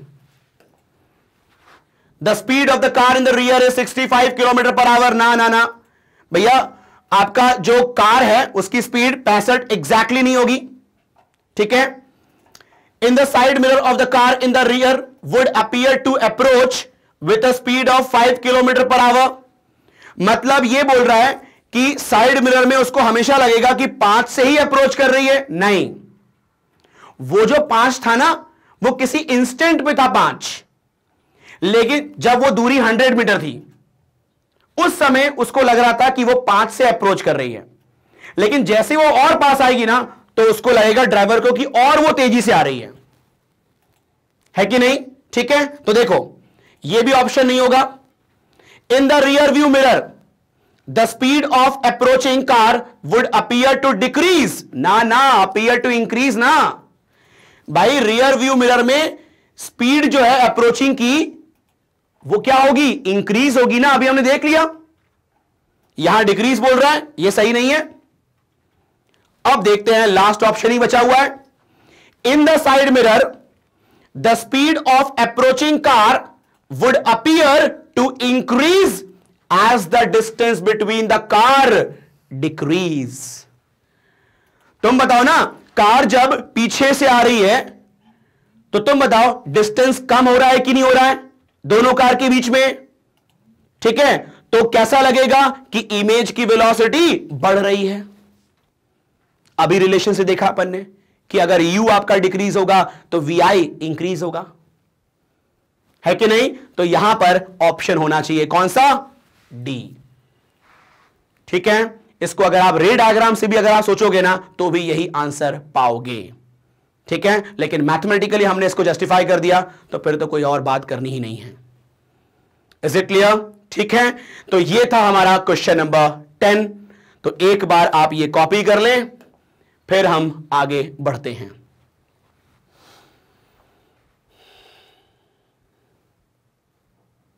ठीक है, बड़े चलो देखो,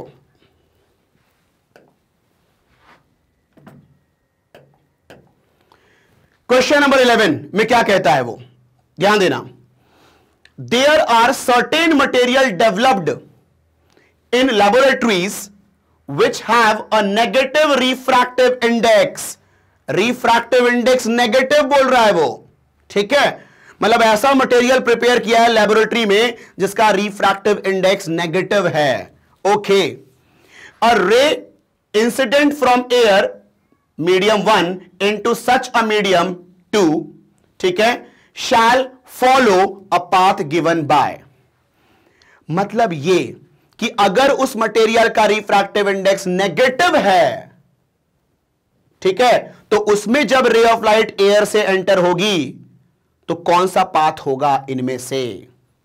ठीक है, अब मेरी बात को सुनो ध्यान से। अगर मैं ऑप्शन ए पे देखता हूं तो आपको दिख रहा है जो नॉर्मल रे डायग्राम होती हैं उससे ये हटके है रिफ्रैक्शन में। आप बताओ, यहां पर रे ऑफ लाइट, ठीक है, जब भी बेंड होती है तो आइदर टुवर्ड और अवे, ठीक है, मतलब लेकिन जो भी एंगल ऑफ रिफ्रैक्शन होता है वो नॉर्मल के इस तरफ होता है ना, और उसे हम पॉजिटिव लेते थे ना। तो अगर ये रेफरेंस है, ठीक है, नॉर्मल, तो इस तरफ जो एंगल होगा उसे हम क्या बोलेंगे? पॉजिटिव एंगल बोलेंगे। तो ऑब्वियस सी बात है, इस तरफ जो एंगल होगा वो क्या होगा? नेगेटिव एंगल होगा। और आप बताओ, स्नेल्स लॉ की बात करें अगर हम लोग, तो आप लोगों ने पढ़ा है ना कि sine I by sine R is equal to refractive index. आप बताओ, एंगल ऑफ इंसिडेंस तो पॉजिटिव है, लेकिन यहां पर एंगल ऑफ रिफ्रैक्शन क्या है? नेगेटिव है। और sine of negative angle negative होता है कि नहीं? ठीक है, मतलब इस केस में पॉजिटिव अपॉन नेगेटिव नेगेटिव आएगा, मतलब रिफ्रैक्टिव इंडेक्स क्या होगा? नेगेटिव होगा। ठीक है, मतलब अगर रिफ्रैक्टिव इंडेक्स नेगेटिव है तो बेंडिंग कुछ इस टाइप से होगी ना, है कि नहीं? ऐसी बेंडिंग होगी तो यहां तो पॉजिटिव रिफ्रैक्टिव इंडेक्स होगा, बिकॉज आई भी पॉजिटिव, आर भी पॉजिटिव, तो म्यू भी पॉजिटिव। यहां तो रिफ्रैक्शन हो ही नहीं रहा भाई, तो इसको तो छोड़ ही दो, ठीक है।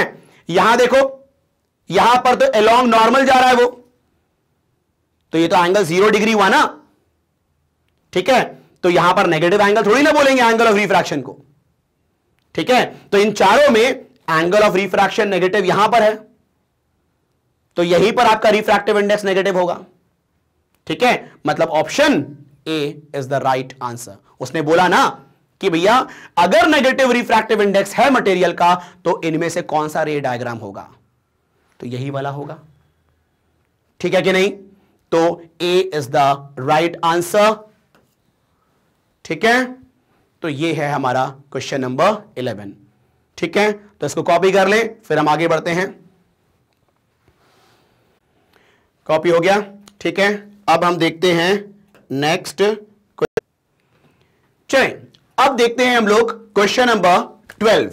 यहां पर मेरी बात को सुनना ध्यान से। अच्छा, जो अभी तक हम लोगों ने देखा क्वेश्चन नंबर 1 से लेके 11 तक, उसमें सिंगल चॉइस क्वेश्चन था, मतलब हर क्वेश्चन का एक ही आंसर होगा।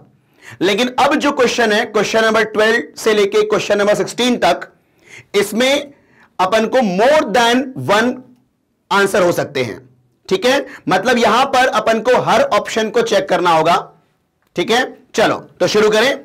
देखें क्वेश्चन नंबर 12 में क्या बोलता है, consider N extended object immersed in water, मतलब एक बड़ा ऑब्जेक्ट पानी में डुबोया है अपन ने, ठीक है। Contained in a plane trough, when seen from close to the edge of trough the object looks distorted because, मतलब मैंने एक ट्रफ लिया, उसमें पानी भर दिया और उसमें एक एक्सटेंडेड ऑब्जेक्ट डाल दिया हमने, मतलब एक बड़ा रॉड डाल दिया मान लो, ठीक है। तो जब उस रॉड को, उस ऑब्जेक्ट को एज से ऑब्जर्व किया ना, तो वो हमें डिस्टॉर्टेड ऑब्जर्व हो रहा है, ऐसा लग रहा है कि वो टूट गया है, ठीक है। तो ऐसा क्यों हुआ? तो अब हमें यहां पर ऑप्शंस चेक करने होंगे सारे, क्योंकि एक से ज्यादा आंसर हो सकते हैं यहां पर, ठीक है। देखें, चलो बोलता है the apparent depth of the points close to the edge are nearer the surface of water compare to the points away from the edge. थोड़ा सा लैंग्वेज यहां पर ध्यान से पढ़ना होगा, थोड़ा टिपिकल लैंग्वेज में है ये। देखो मैं आपको सिंपल करके बताता हूं। बोल रहा है apparent depth of the points close to the edge, मतलब एज के करीब में जो पॉइंट्स हैं उसका एपरेंट डेप्थ मतलब डुप्लीकेट डेप्थ ज्यादा क्लोज होगा, मतलब ज्यादा नियर होगा सरफेस ऑफ वाटर के, as compare to the points away from the edge. मतलब जो एज के करीब में पॉइंट्स होंगे उसका एपरेंट डेप्थ वाटर सरफेस के करीब होगा, एज कंपेयर टू जो दूर वाले पॉइंट्स होंगे उसके एपरेंट डेप्थ के मुकाबले। सही है, ठीक है। अब मैं इसका डायग्राम पहले बनाता हूं तो आपको हो सकता है क्लियर हो जाए। देखो ध्यान से, ये आपका ट्रफ मान लो, ये ट्रफ मान लो, इसमें ये लिक्विड इंक्लोज्ड है, मतलब वाटर इंक्लोज्ड है, बिल्कुल टॉप तक यहां पर पानी भरा हुआ है, ठीक है। ओके, ये एज है उसका, ये ऐसा इसका ये सरफेस है, वाटर सरफेस है। ओके, थोड़ा सा और मैं क्लियर बनाता हूं इसको।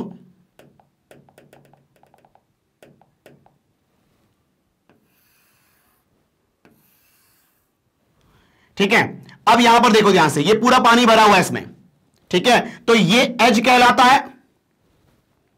अब किसी एज से ऑब्जर्विंग हो रही है, मान लो ऑब्जर्वर यहां पर है, ये ऑब्जर्वर है, ठीक है। ओके, अब ध्यान देना, मैं एक रॉड यहां पर मान लेता हूं,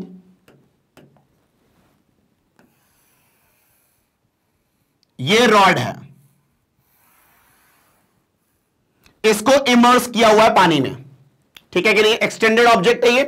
ओके, अब बताओ यहां पर देख के इसकी इमेज जब हम ऊपर से देखेंगे तो ये रेज दिखेगी, ऊपर दिखेगी यहां पर, ठीक है। आप बताओ अगर मैं यहां पर रे डायग्राम बनाऊं तो ये आपका denser to rarer bending away from the normal, ठीक है। तो आप देखो इसको प्रोड्यूस करोगे तो ये जो आपका इमर्ज पोर्शन है वो कुछ ऐसे ऑब्जर्व होगी आपको।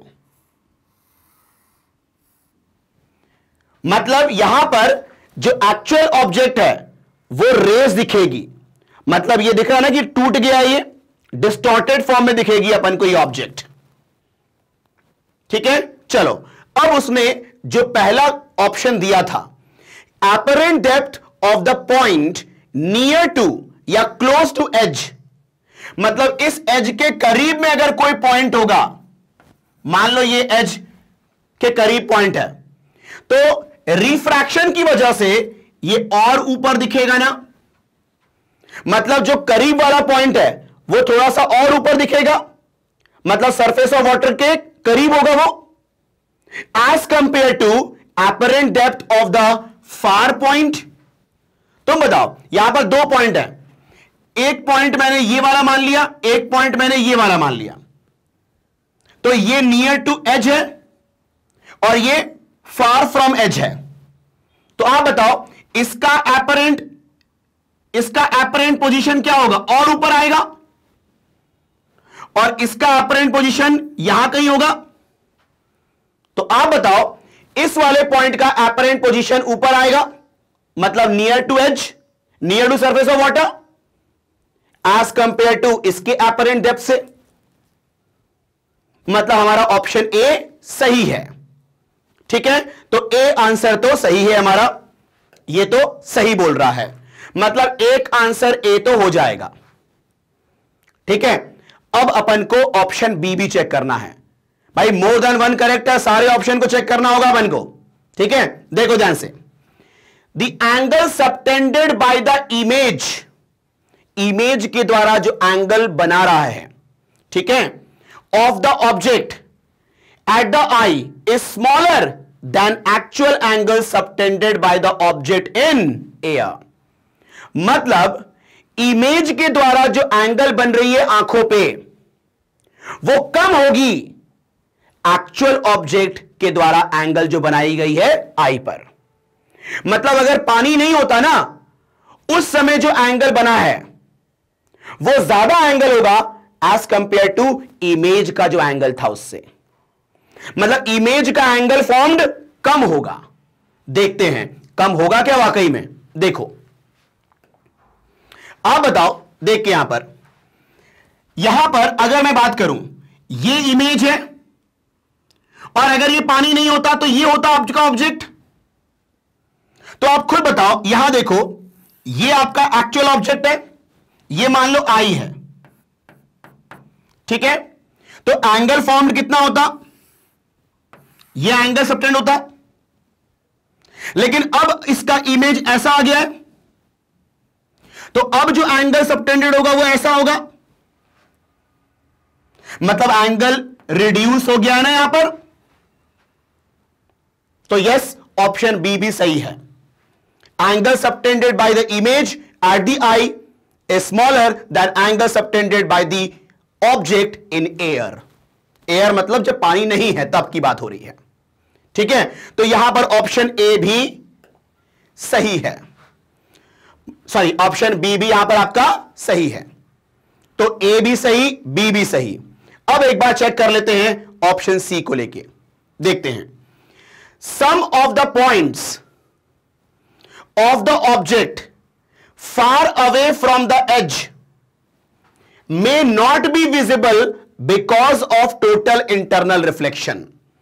मतलब उस ऑब्जेक्ट का कोई पॉइंट्स ऐसे भी होंगे जो दूर होंगे, वो विजिबल ना हो, मतलब ऑब्जेक्ट के वो पॉइंट्स जो एज से दूर हैं हो सकता है कि वो ना दिखे, ठीक है। देखते हैं इसके बारे में, वो क्यों नहीं दिख रहा है, because of TIR, total internal reflection. देखते हैं, देखो आप बताओ, यहां पर देख के मेरी बात को सुनना ध्यान से। ये रहे आपके दूर वाले पॉइंट्स, ये फार पॉइंट है कि नहीं? अगर मैं बात करूं ये ऑब्जेक्ट है, तो ये वाले जो पॉइंट्स होंगे वो बिल्कुल दूर वाले होंगे एज से, ठीक है। अब ऑब्जर्वर जो है बिल्कुल एज पे है, एकदम यहां पर है वो। अगर ऊपर से देखता ना तो सब कुछ दिखता उसको, लेकिन अगर यहां से देख रहा है ना तो हो सकता है कि ये वाला पॉइंट उसको ना दिखे, है कि नहीं? देखो क्यों ऐसा, क्योंकि ऊपर वाला अगर मैं 2 पॉइंट लेता हूं, यहां पर देखो, एक पॉइंट ये लिया मैंने, तो यहां पर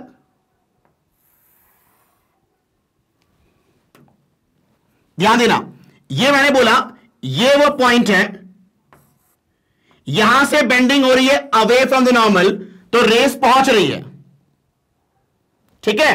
लेकिन अगर मैं बात करूं यहां वाले पॉइंट की, तो हो सकता है कि यहां वाला पॉइंट जो है जब यहां से इंसिडेंट रे जाए तो वो क्रिटिकल एंगल से ज्यादा एंगल पे हिट करे यहां पर, ठीक है। मेरी बात को सुनना, एक और बार मैं आपको बताता हूं। देखो ये जो आपका फार पॉइंट है, अगर ऑब्जर्विंग यहां से होती तो ये पॉइंट दिख जाता, ठीक है। देखो क्यों ऐसा, अगर मैं इसको अलग कलर शो करूं और मैं इसको ब्लैक कलर से ले लेता हूं। देखो अगर यहां से ऑब्जर्विंग होती तो रे ऐसे जाती मान लो, ठीक है, तो यहां पर बेंडिंग होती अवे फ्रॉम द नॉर्मल, तो रेज आर पार हो गई। लेकिन अगर मुझे यहां से ऑब्जर्विंग करनी है तो रेज ऐसी जाएंगी, तो ये वाला जो एंगल है ये इस एंगल से ज्यादा हो गया ना, मतलब हो सकता है कि ये एंगल क्या हो, क्रिटिकल एंगल से ज्यादा हो, तो यहां पर रिफ्रैक्शन की जगह पर हो सकता है कि ये रिफ्लेक्शन हो जाए। मतलब इस ऑब्जर्वर के पास यहां से जो रे निकल रही है वो रिफ्रैक्शन के बाद नहीं पहुंच रही है, और अगर रिफ्रैक्टेड रे उसके पास नहीं पहुंच रही है मतलब वो इसकी इमेज को नहीं देख पाएगा, क्योंकि कोई भी ऑब्जर्वर किसी भी पॉइंट को तभी देख पाता है जब वहां से रेज रिफ्रैक्ट होके आएंगी उसके पास, लेकिन वहां पर तो रिफ्रैक्शन हुआ ही नहीं, रिफ्लेक्शन हो गया। तो मे भी ऐसा हो सकता है कि जो दूर वाले पॉइंट्स हो वो उसको ना दिखे बिकॉज ऑफ TIR, क्योंकि वो एज से देख रहा है, एज से। अगर बिल्कुल वो ऊपर से देखता है ना, टॉप से, तो उसको दिख जाता, ठीक है कि नहीं है, लेकिन वो एज से देख रहा है तो हो सकता है कि ना दिखे। मतलब हमारा ऑप्शन सी भी सही है, ठीक है। तो यहां पर option C is also a right answer. अब एक बार डी चेक कर लेते हैं। Water in a trough act as a lens and magnifies the object. ना भाई, ये जो वाटर है वो तो प्लेन है, ठीक है, तो यहां पर वो आपके ऑब्जेक्ट को मैग्नीफाई नहीं करेगा, ठीक है कि नहीं है, मैग्नीफाई नहीं करेगा, बस वो इमेज को शिफ्ट करेगा जरूर, लेकिन मैग्नीफाई नहीं करता, ठीक है, ये लेंस की तरह एक्ट नहीं करेगा। तो हमारा ऑप्शन डी जो है वो रॉन्ग है। तो यहां पर कंप्लीट आंसर जो होगा वो होगा ए, बी एंड सी, ठीक है। तो आप लोग जरा इस डायग्राम को नोट कर लें, फिर हम आगे बढ़ते हैं।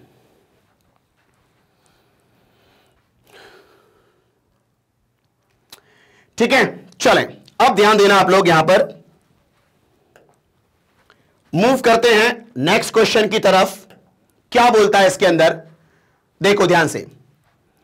A rectangular block of glass ABCD, ये रहा आपका रेक्टेंगुलर ब्लॉक ABCD, ठीक है, हैज रिफ्रैक्टिव इंडेक्स 1.6, इसका रिफ्रैक्टिव इंडेक्स गिवन है 1.6,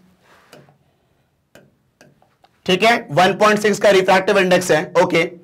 अ pin is placed Midway on the face AB, मतलब AB के बीच में कहीं पर रखा हुआ है एक पॉइंट, यहां पर उसके ऊपर हमने क्या प्लेस किया, पिन, मतलब AB के बीच में कहीं पर हमने एक पिन को प्लेस किया, पिन को, तो ये जो डॉट है वो पिन का पोजीशन शो कर रहा है। Okay, when observed from the face AD, यहां से ऑब्जर्विंग की गई है, यहां से एडी से, ठीक है।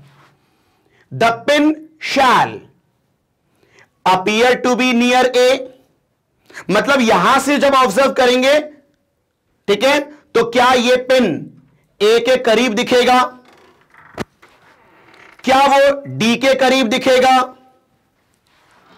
क्या वो एडी के सेंटर में दिखेगा, या हो सकता है कि वो पिन दिखे ही ना, ठीक है, not be seen at all.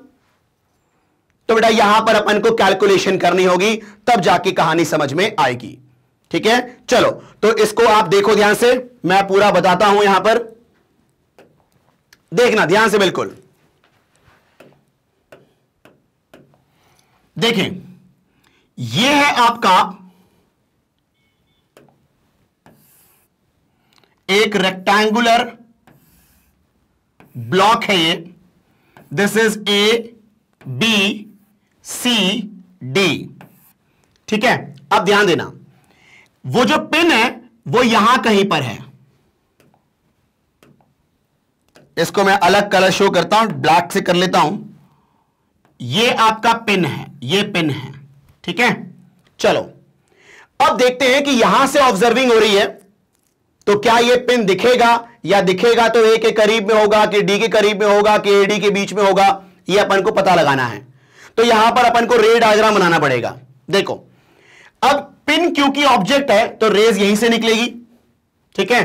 तो अब देखो ध्यान से, ये रेज ऐसे निकल रही है कि नहीं। अब ध्यान देना, अब क्योंकि ये जो पिन है वो इस AB के बहुत करीब है, वो तो मैंने आपको दिखाया कि हां यार थोड़ा सा डिस्टेंस मैंने आपको दिखा दिया, लेकिन बहुत करीब में है, एकदम चिपका भी नहीं हुआ है, लेकिन हां बिल्कुल करीब में है, ठीक है। चलो, तो वहां से रे आ रही है, ये इंसिडेंट रे है, ये नॉर्मल है, तो ये होगा एंगल ऑफ इंसिडेंस। अब क्योंकि ये पिन बहुत करीब है तो इंसिडेंट रे इस नॉर्मल के परपेंडिकुलर ही मान लो। देखो ना, ये जो आपका एंगल होगा वो लगभग हम 90 डिग्री मान सकते हैं, क्योंकि बहुत करीब है। तो यहां पर आई की वैल्यू आप 90 डिग्री मान लो, ठीक है कि नहीं। ओके, अब बताओ, rarer to denser bending toward the normal, तो ये टुवर्ड द नॉर्मल उसकी बेंडिंग हुई, ये होगा एंगल ऑफ रिफ्रैक्शन,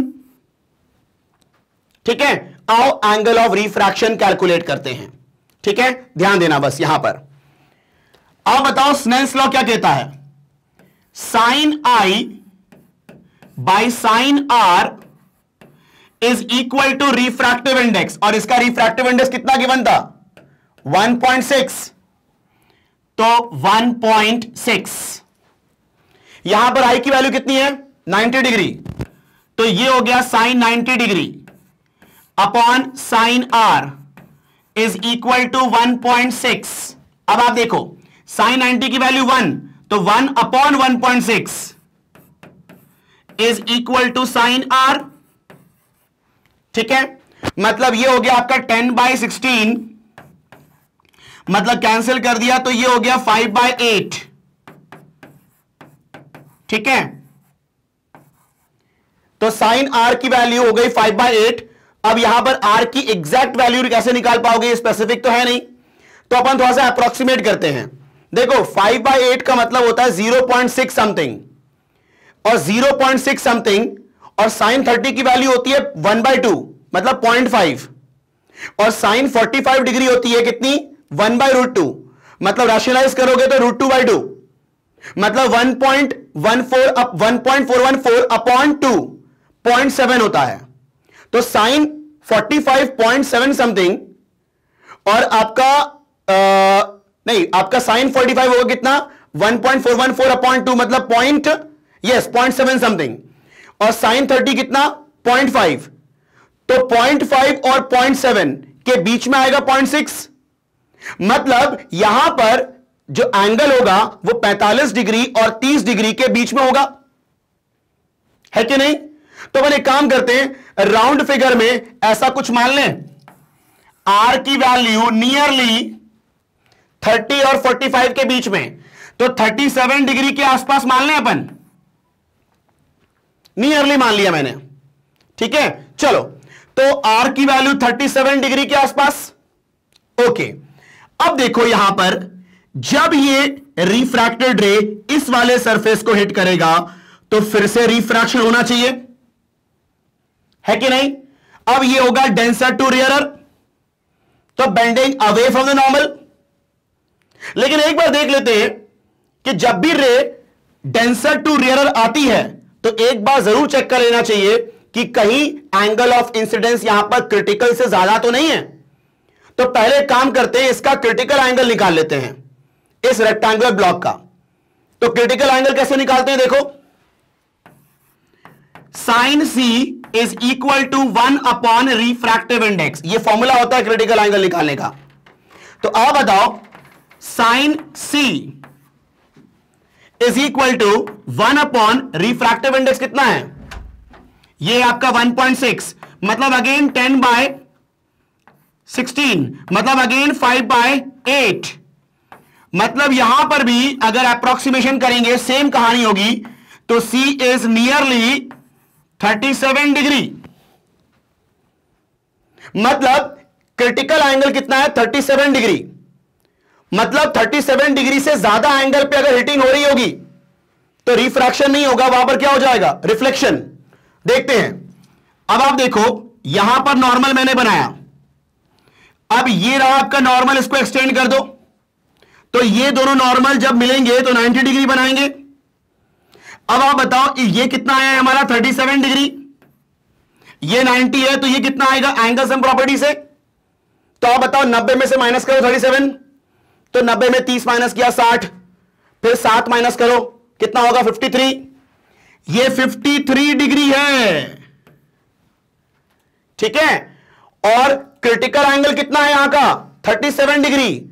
तो 37 डिग्री से ज्यादा डिग्री में हिटिंग हो रही है ना, मतलब यहां पर रिफ्रैक्शन नहीं होगा, क्या हो जाएगा? Reflection.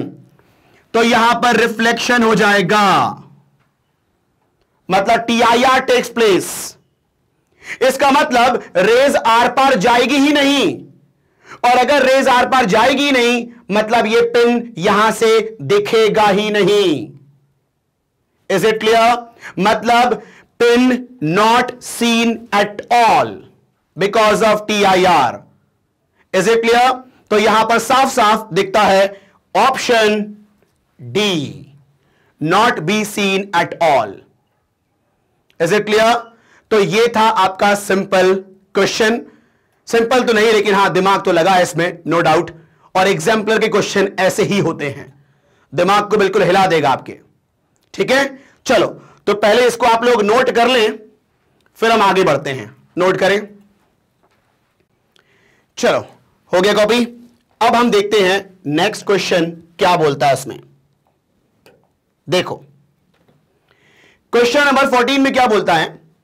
Between the primary and secondary rainbow there is a dark band known as Alexander dark band. ठीक है, प्राइमरी रेनबो और सेकेंडरी रेनबो, ठीक है, प्राइमरी और सेकेंडरी के बीच में एक डार्क बैंड होती है ना, उसको हम कहते हैं अलेक्जेंडर डार्क बैंड। तो दिस इज बिकॉज, मतलब वो डार्क बैंड क्यों होती है? तो मेरी बात को सुनना भाई, ये रहा आपका प्राइमरी रेनबो, ये रहा आपका सेकेंडरी रेनबो, ठीक है। आपको पता होगा कि प्राइमरी रेनबो जो होता है वो ज्यादा ब्राइटर होता है और सेकेंडरी थोड़ा सा फेंटर होता है, क्योंकि प्राइमरी रेनबो जो है ना उसमें सिर्फ एक ही बार रिफ्लेक्शन होता है, लेकिन सेकेंडरी रेनबो में 2 बार रिफ्लेक्शन होता है, इसलिए थोड़ा सा इंटेंसिटी कम हो जाती है। ओके, ठीक है, वो तो बात की बात है।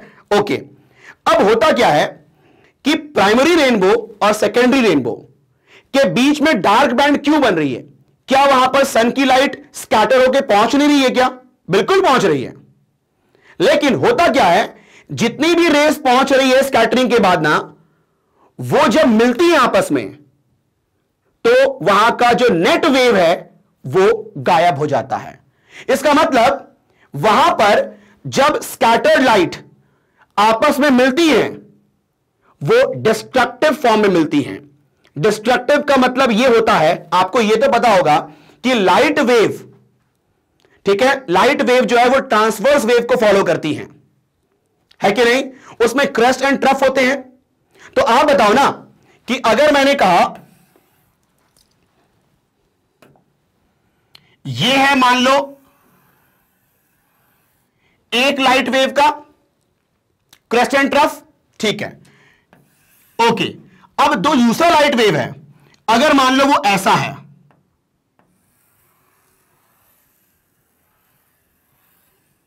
ठीक है, आप बताओ जब ये दोनों एक दूसरे के ऊपर फॉल होंगे तो इसके क्रेस्ट पे इसका ट्रफ गिर रहा है, ठीक है। तो जब ये दोनों मिलेंगे तो यहां पर जो नेट डिस्प्लेसमेंट होगा, ये देखो, ये पॉजिटिव डिस्प्लेसमेंट, ये नेगेटिव डिस्प्लेसमेंट, जब ये ओवरलैप होंगे इंटरफेरेंस होगा यहां पर, ठीक है। तो जब ये ओवरलैप होंगे तो आपका जो नेट वेव होगा उसका एंप्लीट्यूड 0 हो जाएगा, और एंप्लीट्यूड 0 हो गया मतलब वहां पर डार्क लाइट होगी, मतलब कोई लाइट होगी नहीं, ठीक है। तो डार्क बैंड इसलिए फॉर्म होता है क्योंकि वहां पर स्कैटर्ड लाइट जो है वो इंटरफेयर करते हैं डिस्ट्रक्टिव फॉर्म में, ठीक है। एक और होता है कंस्ट्रक्टिव इंटरफेरेंस, ठीक है। ये सब आप लोग पढ़ोगे वेव ऑप्टिक्स में, इज इट क्लियर? तो यहां पर पहला रीजन तो ये है कि इंटरफेरेंस होता है, मतलब ओवरलैपिंग होती है डिस्ट्रक्टिव फॉर्म में। तो यहां पर जो पहला ऑप्शन आपको दिख रहा है, light scattered into this region interfere destructively, ये सही आंसर है, ठीक है। अब क्योंकि ये मोर देन वन करेक्ट है, सभी को चेक करना पड़ेगा अपन को, तो सुनना ध्यान से। There is no light scattered into this region. भैया अभी तो मैंने कहा ना कि वहां पर लाइट स्कैटर होती हैं लेकिन वो इंटरफेयर होती है डिस्ट्रक्टिव फॉर्म में, इसलिए नेट लाइट कुछ मिलता नहीं है। इसलिए बोला कि कोई लाइट होती ही नहीं है, लाइट तो होती है भाई, मतलब ये सही नहीं है, ठीक है। Light is absorbed in this region, absorbed नहीं होता, वो तो बस डिस्ट्रक्टिव फॉर्म में इंटरफेयर होता है, तो ये भी सही नहीं है, सी नहीं है। अब डी देखते हैं, angle made at the I by the scattered rays with respect to the incident light of the sun lies between approximately 42 degree to 50 degree। मतलब फिर से जरा स्टेटमेंट को पढ़ना, angle made at the I, observer की आई पर जो angle बन रहा है, by the scattered rays of light with respect to incident ray of light from sun lies between approximately 42 and 50 degree, 42 और 50 डिग्री के आसपास में होती है, ठीक है। देखो ध्यान से, अगर तुमने रेनबो फॉर्मेशन का डायग्राम देखा होगा, मैं आपको शो करता हूं, देखो ध्यान से, होता क्या है, ये आपका है प्राइमरी रेनबो। ये आप लोग को पता है ना, प्राइमरी रेनबो या कोई भी रेनबो हो वो वाटर ड्रॉपलेट से ही डिस्पर्शन होता है, फिर रिफ्लेक्शन होता है, फिर रिफ्रैक्शन होता है, फिर मिलता है रेनबो, ठीक है। तो ये मैंने मान लिया एक वाटर ड्रॉपलेट जो कि बना रहा है प्राइमरी रेनबो, ये आपका है सेकेंडरी रेनबो के लिए ड्रॉपलेट। तो होता क्या है, ये प्राइमरी रेनबो बन रहा है, यहां पर सेकेंडरी रेनबो बन रहा है। तो प्राइमरी रेनबो के द्वारा सन लाइट से कितना एंगल बनता है, करीब करीब 40 डिग्री टू 41 नहीं 42 डिग्री के आसपास होता है कि नहीं? मतलब 40 डिग्री और 42 डिग्री के बीच में होता है कौन, प्राइमरी रेनबो, ठीक है कि नहीं? वहीं सेकेंडरी रेनबो जो होता है, ठीक है, वो लाई करता है बिटवीन 50 टू 54 डिग्री, है कि नहीं? मतलब ये वाला 50 डिग्री और इसके बाद 54 डिग्री, तो 54 डिग्री तक रहता है secondary rainbow. Is it clear? भाई प्राइमरी में क्या होता है, ऊपर होता है रेड, नीचे होता है वॉयलेट, ठीक है, तो आपका 40 से लेके 42 डिग्री तक, 40 टू 42 डिग्री तक आपका होता है प्राइमरी रेनबो, ठीक है कि नहीं, और उसके बाद 50 टू 54 डिग्री क्या रहता है, सेकेंडरी रेनबो। तो ऑब्वियस ही बात है कि 42 से लेके 50 तक, देखो यहां पर 40 से 42 कौन हुआ, मतलब 42 तक कौन है, प्राइमरी, और 50 से कौन शुरू हो गया, सेकेंडरी। मतलब 42 से लेके 50 के बीच में डार्क बैंड का फॉर्मेशन होगा ना, ठीक है कि नहीं है। तो जो स्कैटर्ड लाइट होती है उस रीजन में, ठीक है, उसका एंगल जो बनता है ऑब्जर्वर की आई पर, वो 42 से लेके 50 तक लाई करती है। बिल्कुल सही बात है ये। तो ये वैल्यूज आपको याद होनी चाहिए, तो आप आंसर टिक कर पाओगे। Is it clear? ठीक है, तो यहां पर हमारा डी भी सही आंसर होगा। तो यहां पर दो आंसर सही है, that is A and D. Is it clear? ठीक है, चलें अब हम सीधे आगे बढ़ते हैं क्वेश्चन नंबर 15 की तरफ। देखो ध्यान से, 15th क्वेश्चन में क्या बोलता है, a magnifying glass is used as the object to be viewed can be brought closer to the eye than the normal near point।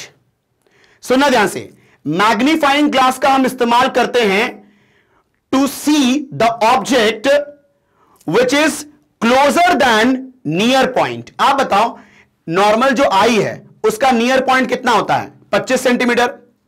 अगर मुझे 25 सेंटीमीटर के करीब वाले ऑब्जेक्ट को भी देखना है तो हम मैग्नीफाइंग ग्लास का इस्तेमाल करते हैं, है कि नहीं? ओके, दिस रिजल्ट्स इन, मतलब मुझे यहां पर देखो ध्यान से क्या बोल रहा है, as the object to be viewed can be brought closer to the eye than the normal near point.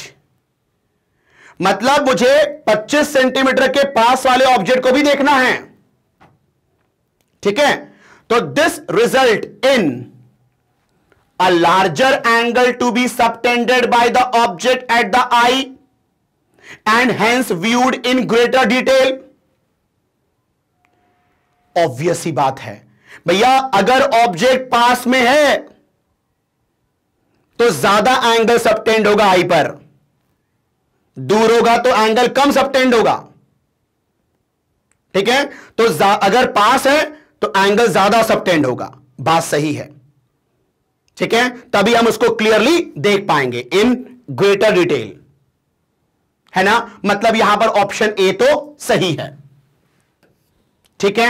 Now अब हम देखते हैं option B, the formation of virtual erect image. यह भी सही है।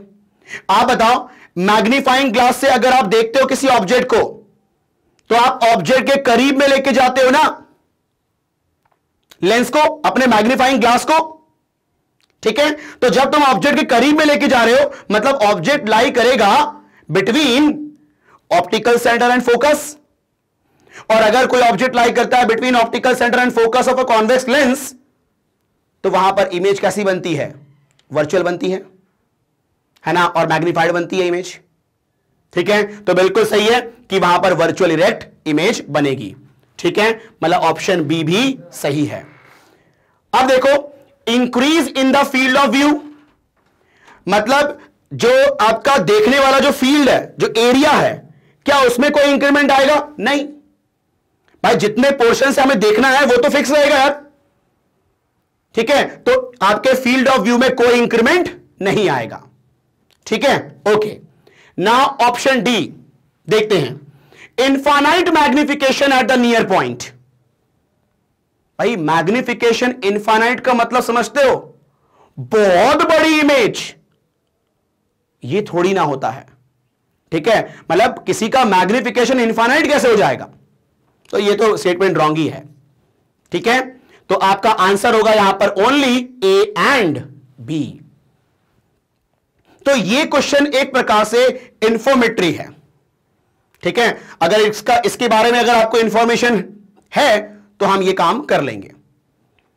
Is it clear? ठीक है, तो अब हम देखते हैं नेक्स्ट क्वेश्चन, दैट इज 16। देखो, last question of this MCQ, देखिए ध्यान से। N astronomical refractive telescope has an objective of focal length 20 meter and eyepiece of focal length 2 centimeter। आपको पता है ना, टेलीस्कोप में दो लेंस होते हैं, एक होता है ऑब्जेक्टिव और एक होता है आईपीस। जो ऑब्जेक्ट की तरफ फेस करता है उसे कहते हैं ऑब्जेक्टिव, जो आई के करीब रहता है उसे कहते हैं आईपीस। ठीक है, और टेलीस्कोप में आपका जो ऑब्जेक्टिव होता है उसका फोकल लेंथ ज्यादा होता है और जो आईपीस होता है उसका फोकल लेंथ कम होता है। तो यहां पर वैल्यू से भी आपको दिख रहा होगा, ठीक है, 20 मीटर एंड 2 सेंटीमीटर, कितना डिफरेंस है दोनों में। ठीक है, ओके। अब सुनो, ये जो टेलीस्कोप होता है ना, वो किस काम में आता है? दूर वाले ऑब्जेक्ट को देखने में, है ना। तारे वगैरह देखने हो तो हम यूज करते हैं टेलीस्कोप का। ठीक है, तो it is use to see distant objects. Okay, अब मेरी बात को सुनना ध्यान से। अब यहां पर ऑप्शंस अपन को देखने हैं। The length of telescope tube is 20.02 metre. मतलब जो टेलीस्कोप का जो ट्यूब होगा उसकी लेंथ क्या इतनी होगी? अच्छा ठीक है, चेक करते हैं सब कुछ कैलकुलेशन से। क्या उसका मैग्निफिकेशन 1000 होगा? ठीक है, निकालेंगे मैग्निफिकेशन, देखते हैं 1000 आएगा क्या। Okay, the image formed is inverted, ठीक है, वो भी देखते हैं। The objective of a larger aperture will increase the brightness and reduce chromatic aberration of the image। मतलब अगर ज्यादा अपर्चर का मैं ऑब्जेक्टिव लूं, ठीक है, तो क्या वो ब्राइटनेस को बढ़ा देगा? ना, ऐसा होता नहीं है नॉर्मली। ठीक है, क्योंकि ऑब्जेक्ट बहुत दूर है, ठीक है, तो उसके ब्राइटनेस पे इतना ज्यादा असर नहीं डाल पाएगा वो।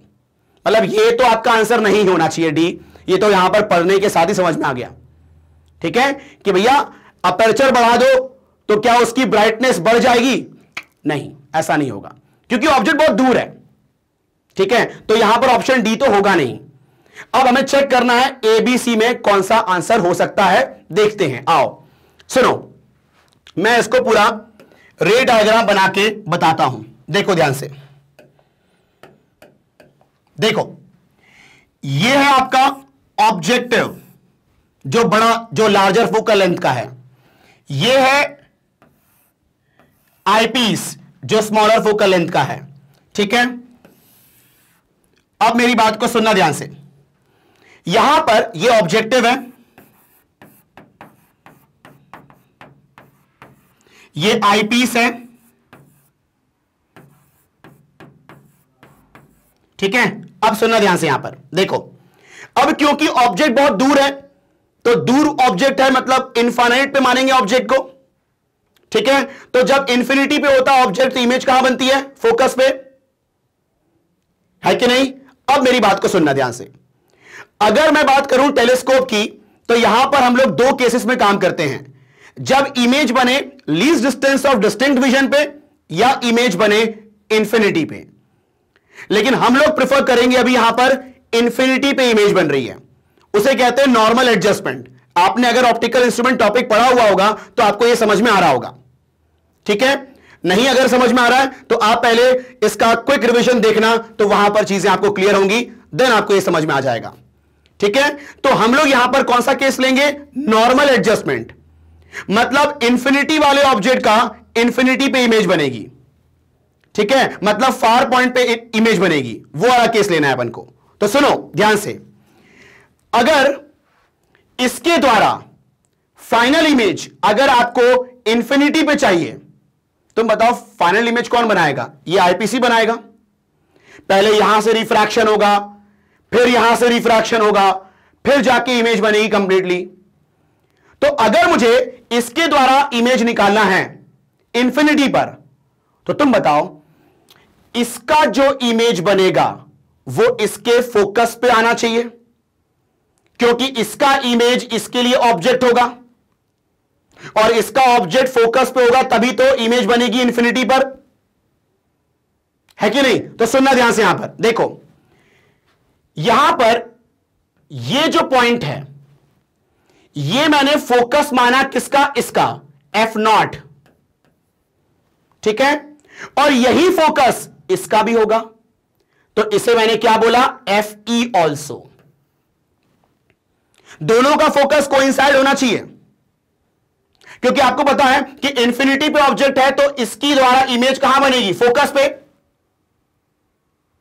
और वो इमेज का पोजीशन इसके फोकस पे भी होना चाहिए, तब जाकर के इसके द्वारा इमेज कहां बनेगी, इंफिनिटी बनेगी। मतलब दोनों का फोकस कोइंसाइड होना चाहिए, है कि नहीं, क्लियर है। तो ऐसे रेज आती हैं, देखो ध्यान से,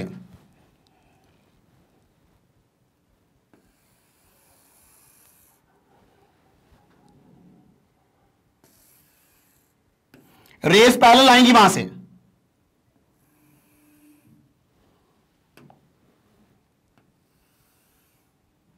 ये ऐसे, ये इमेज बनेगी, ठीक है, और फिर ये इमेज इसके लिए ऑब्जेक्ट होंगी, और फिर इमेज बनेगी कहां पर, इंफिनिटी बनेगी, ठीक है। तो इमेज इंफिनिटी पर बनने वाली यहां पर, ये नॉर्मल एडजस्टमेंट का केस है। इज इट क्लियर, ठीक है। अब मेरी बात को सुनना ध्यान से, यहां पर देखो, अब अगर मैं यहां पर मैग्निफिकेशन निकालूं इसका, तो नॉर्मल एडजस्टमेंट में मैग्निफिकेशन का फॉर्मूला क्या होता है F0 अपॉन FE, यह फॉर्मूला होता है, ठीक है। अब सुनो, F0 का मतलब फोकल लेंथ ऑफ ऑब्जेक्टिव, जो कि कितना गिवन है, 20 मीटर, और FE मतलब focal length of eyepiece, जो कि कितना है, 2 सेंटीमीटर। यूनिट अलग अलग है। आओ, ये 20 मीटर और ये 20 सेंटीमीटर ना, सॉरी 2 सेंटीमीटर, ओके। अब देखो 2 सेंटीमीटर है, ये मीटर है, तो यूनिट सेम करना होता है। सेंटीमीटर को मैंने मीटर में कन्वर्ट कर दिया बाय डिवाइडिंग 100। तो आप बताओ, ये कैंसिल हो गया, 10 इंटू 100 1000। तो इसका मैग्निफिकेशन कितना आ रहा है, 1000। और अभी देखा था उस ऑप्शन में एक था ऑप्शन 1000 वाला, ठीक है। चलो, मतलब एक आंसर तो मिल गया अपन को, ठीक है। अब बताओ, लेंथ ऑफ ट्यूब भी वहां पर निकालना है ऑप्शन चेक करने के लिए। अब मेरी बात को सुनो, टेलीस्कोप में जो आपका ऑब्जेक्टिव होता है और जो आईपीस होता है, वो ट्यूब के दोनों एंड पे होते हैं, है कि नहीं। मतलब दोनों लेंस के बीच का जो दूरी होगा ना, वो ट्यूब की लेंथ होगी। तो आप बताओ, यहां से लेके यहां तक का डिस्टेंस निकालना है, वही होगा लेंथ ऑफ ट्यूब, यही होगा लेंथ ऑफ ट्यूब। तो आप बताओ, लेंथ ऑफ ट्यूब को बोल सकते हैं क्या, F0 प्लस FE, ये होगा फोकल लेंथ ऑफ आईपीस, ये होगा फोकल लेंथ ऑफ ऑब्जेक्टिव, दोनों का सम करेंगे, लेंथ ऑफ ट्यूब मिल जाएगा मुझे। तो आप बताओ, लेंथ ऑफ ट्यूब क्या होगा, 20 मीटर प्लस 2 सेंटीमीटर, लेकिन मीटर सेंटीमीटर ऐड नहीं होते कभी। तो आप क्या करोगे, 20 प्लस इसको तो मीटर में कन्वर्ट करोगे, डिवाइड बाय 100, 0.02, तो ये हो जाएगा 20.02 मीटर। मतलब लेंथ ऑफ ट्यूब कितनी आ रही है, 20.02। मतलब यहां पर length of telescope tube, yes 20.02, मतलब ऑप्शन ए तो आ गया। मैग्निफिकेशन भी 100 आ गई। अब बताओ, इमेज फॉर्म्ड इज इन्वर्टेड, तो यस, मेरी बात को सुनना ध्यान से, इधर देखो ध्यान से, क्या होता है, इसको मैं थोड़ा सा अगर और बनाऊं,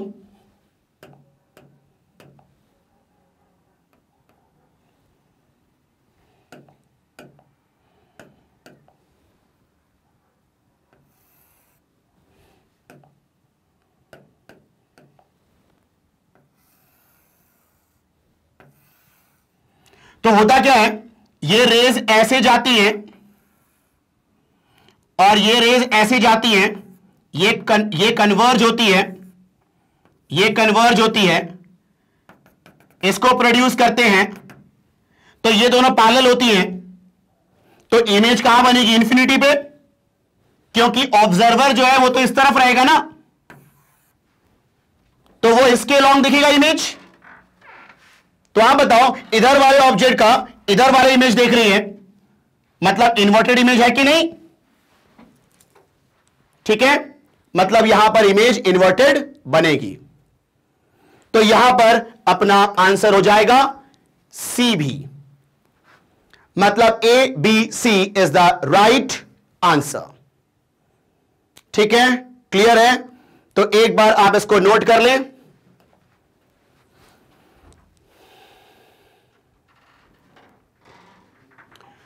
ओके, तो यहां पर हमारा खत्म होता है मल्टीपल चॉइस क्वेश्चन, जिसमें हमने single choice and more than one correct दोनों देख लिया हमने।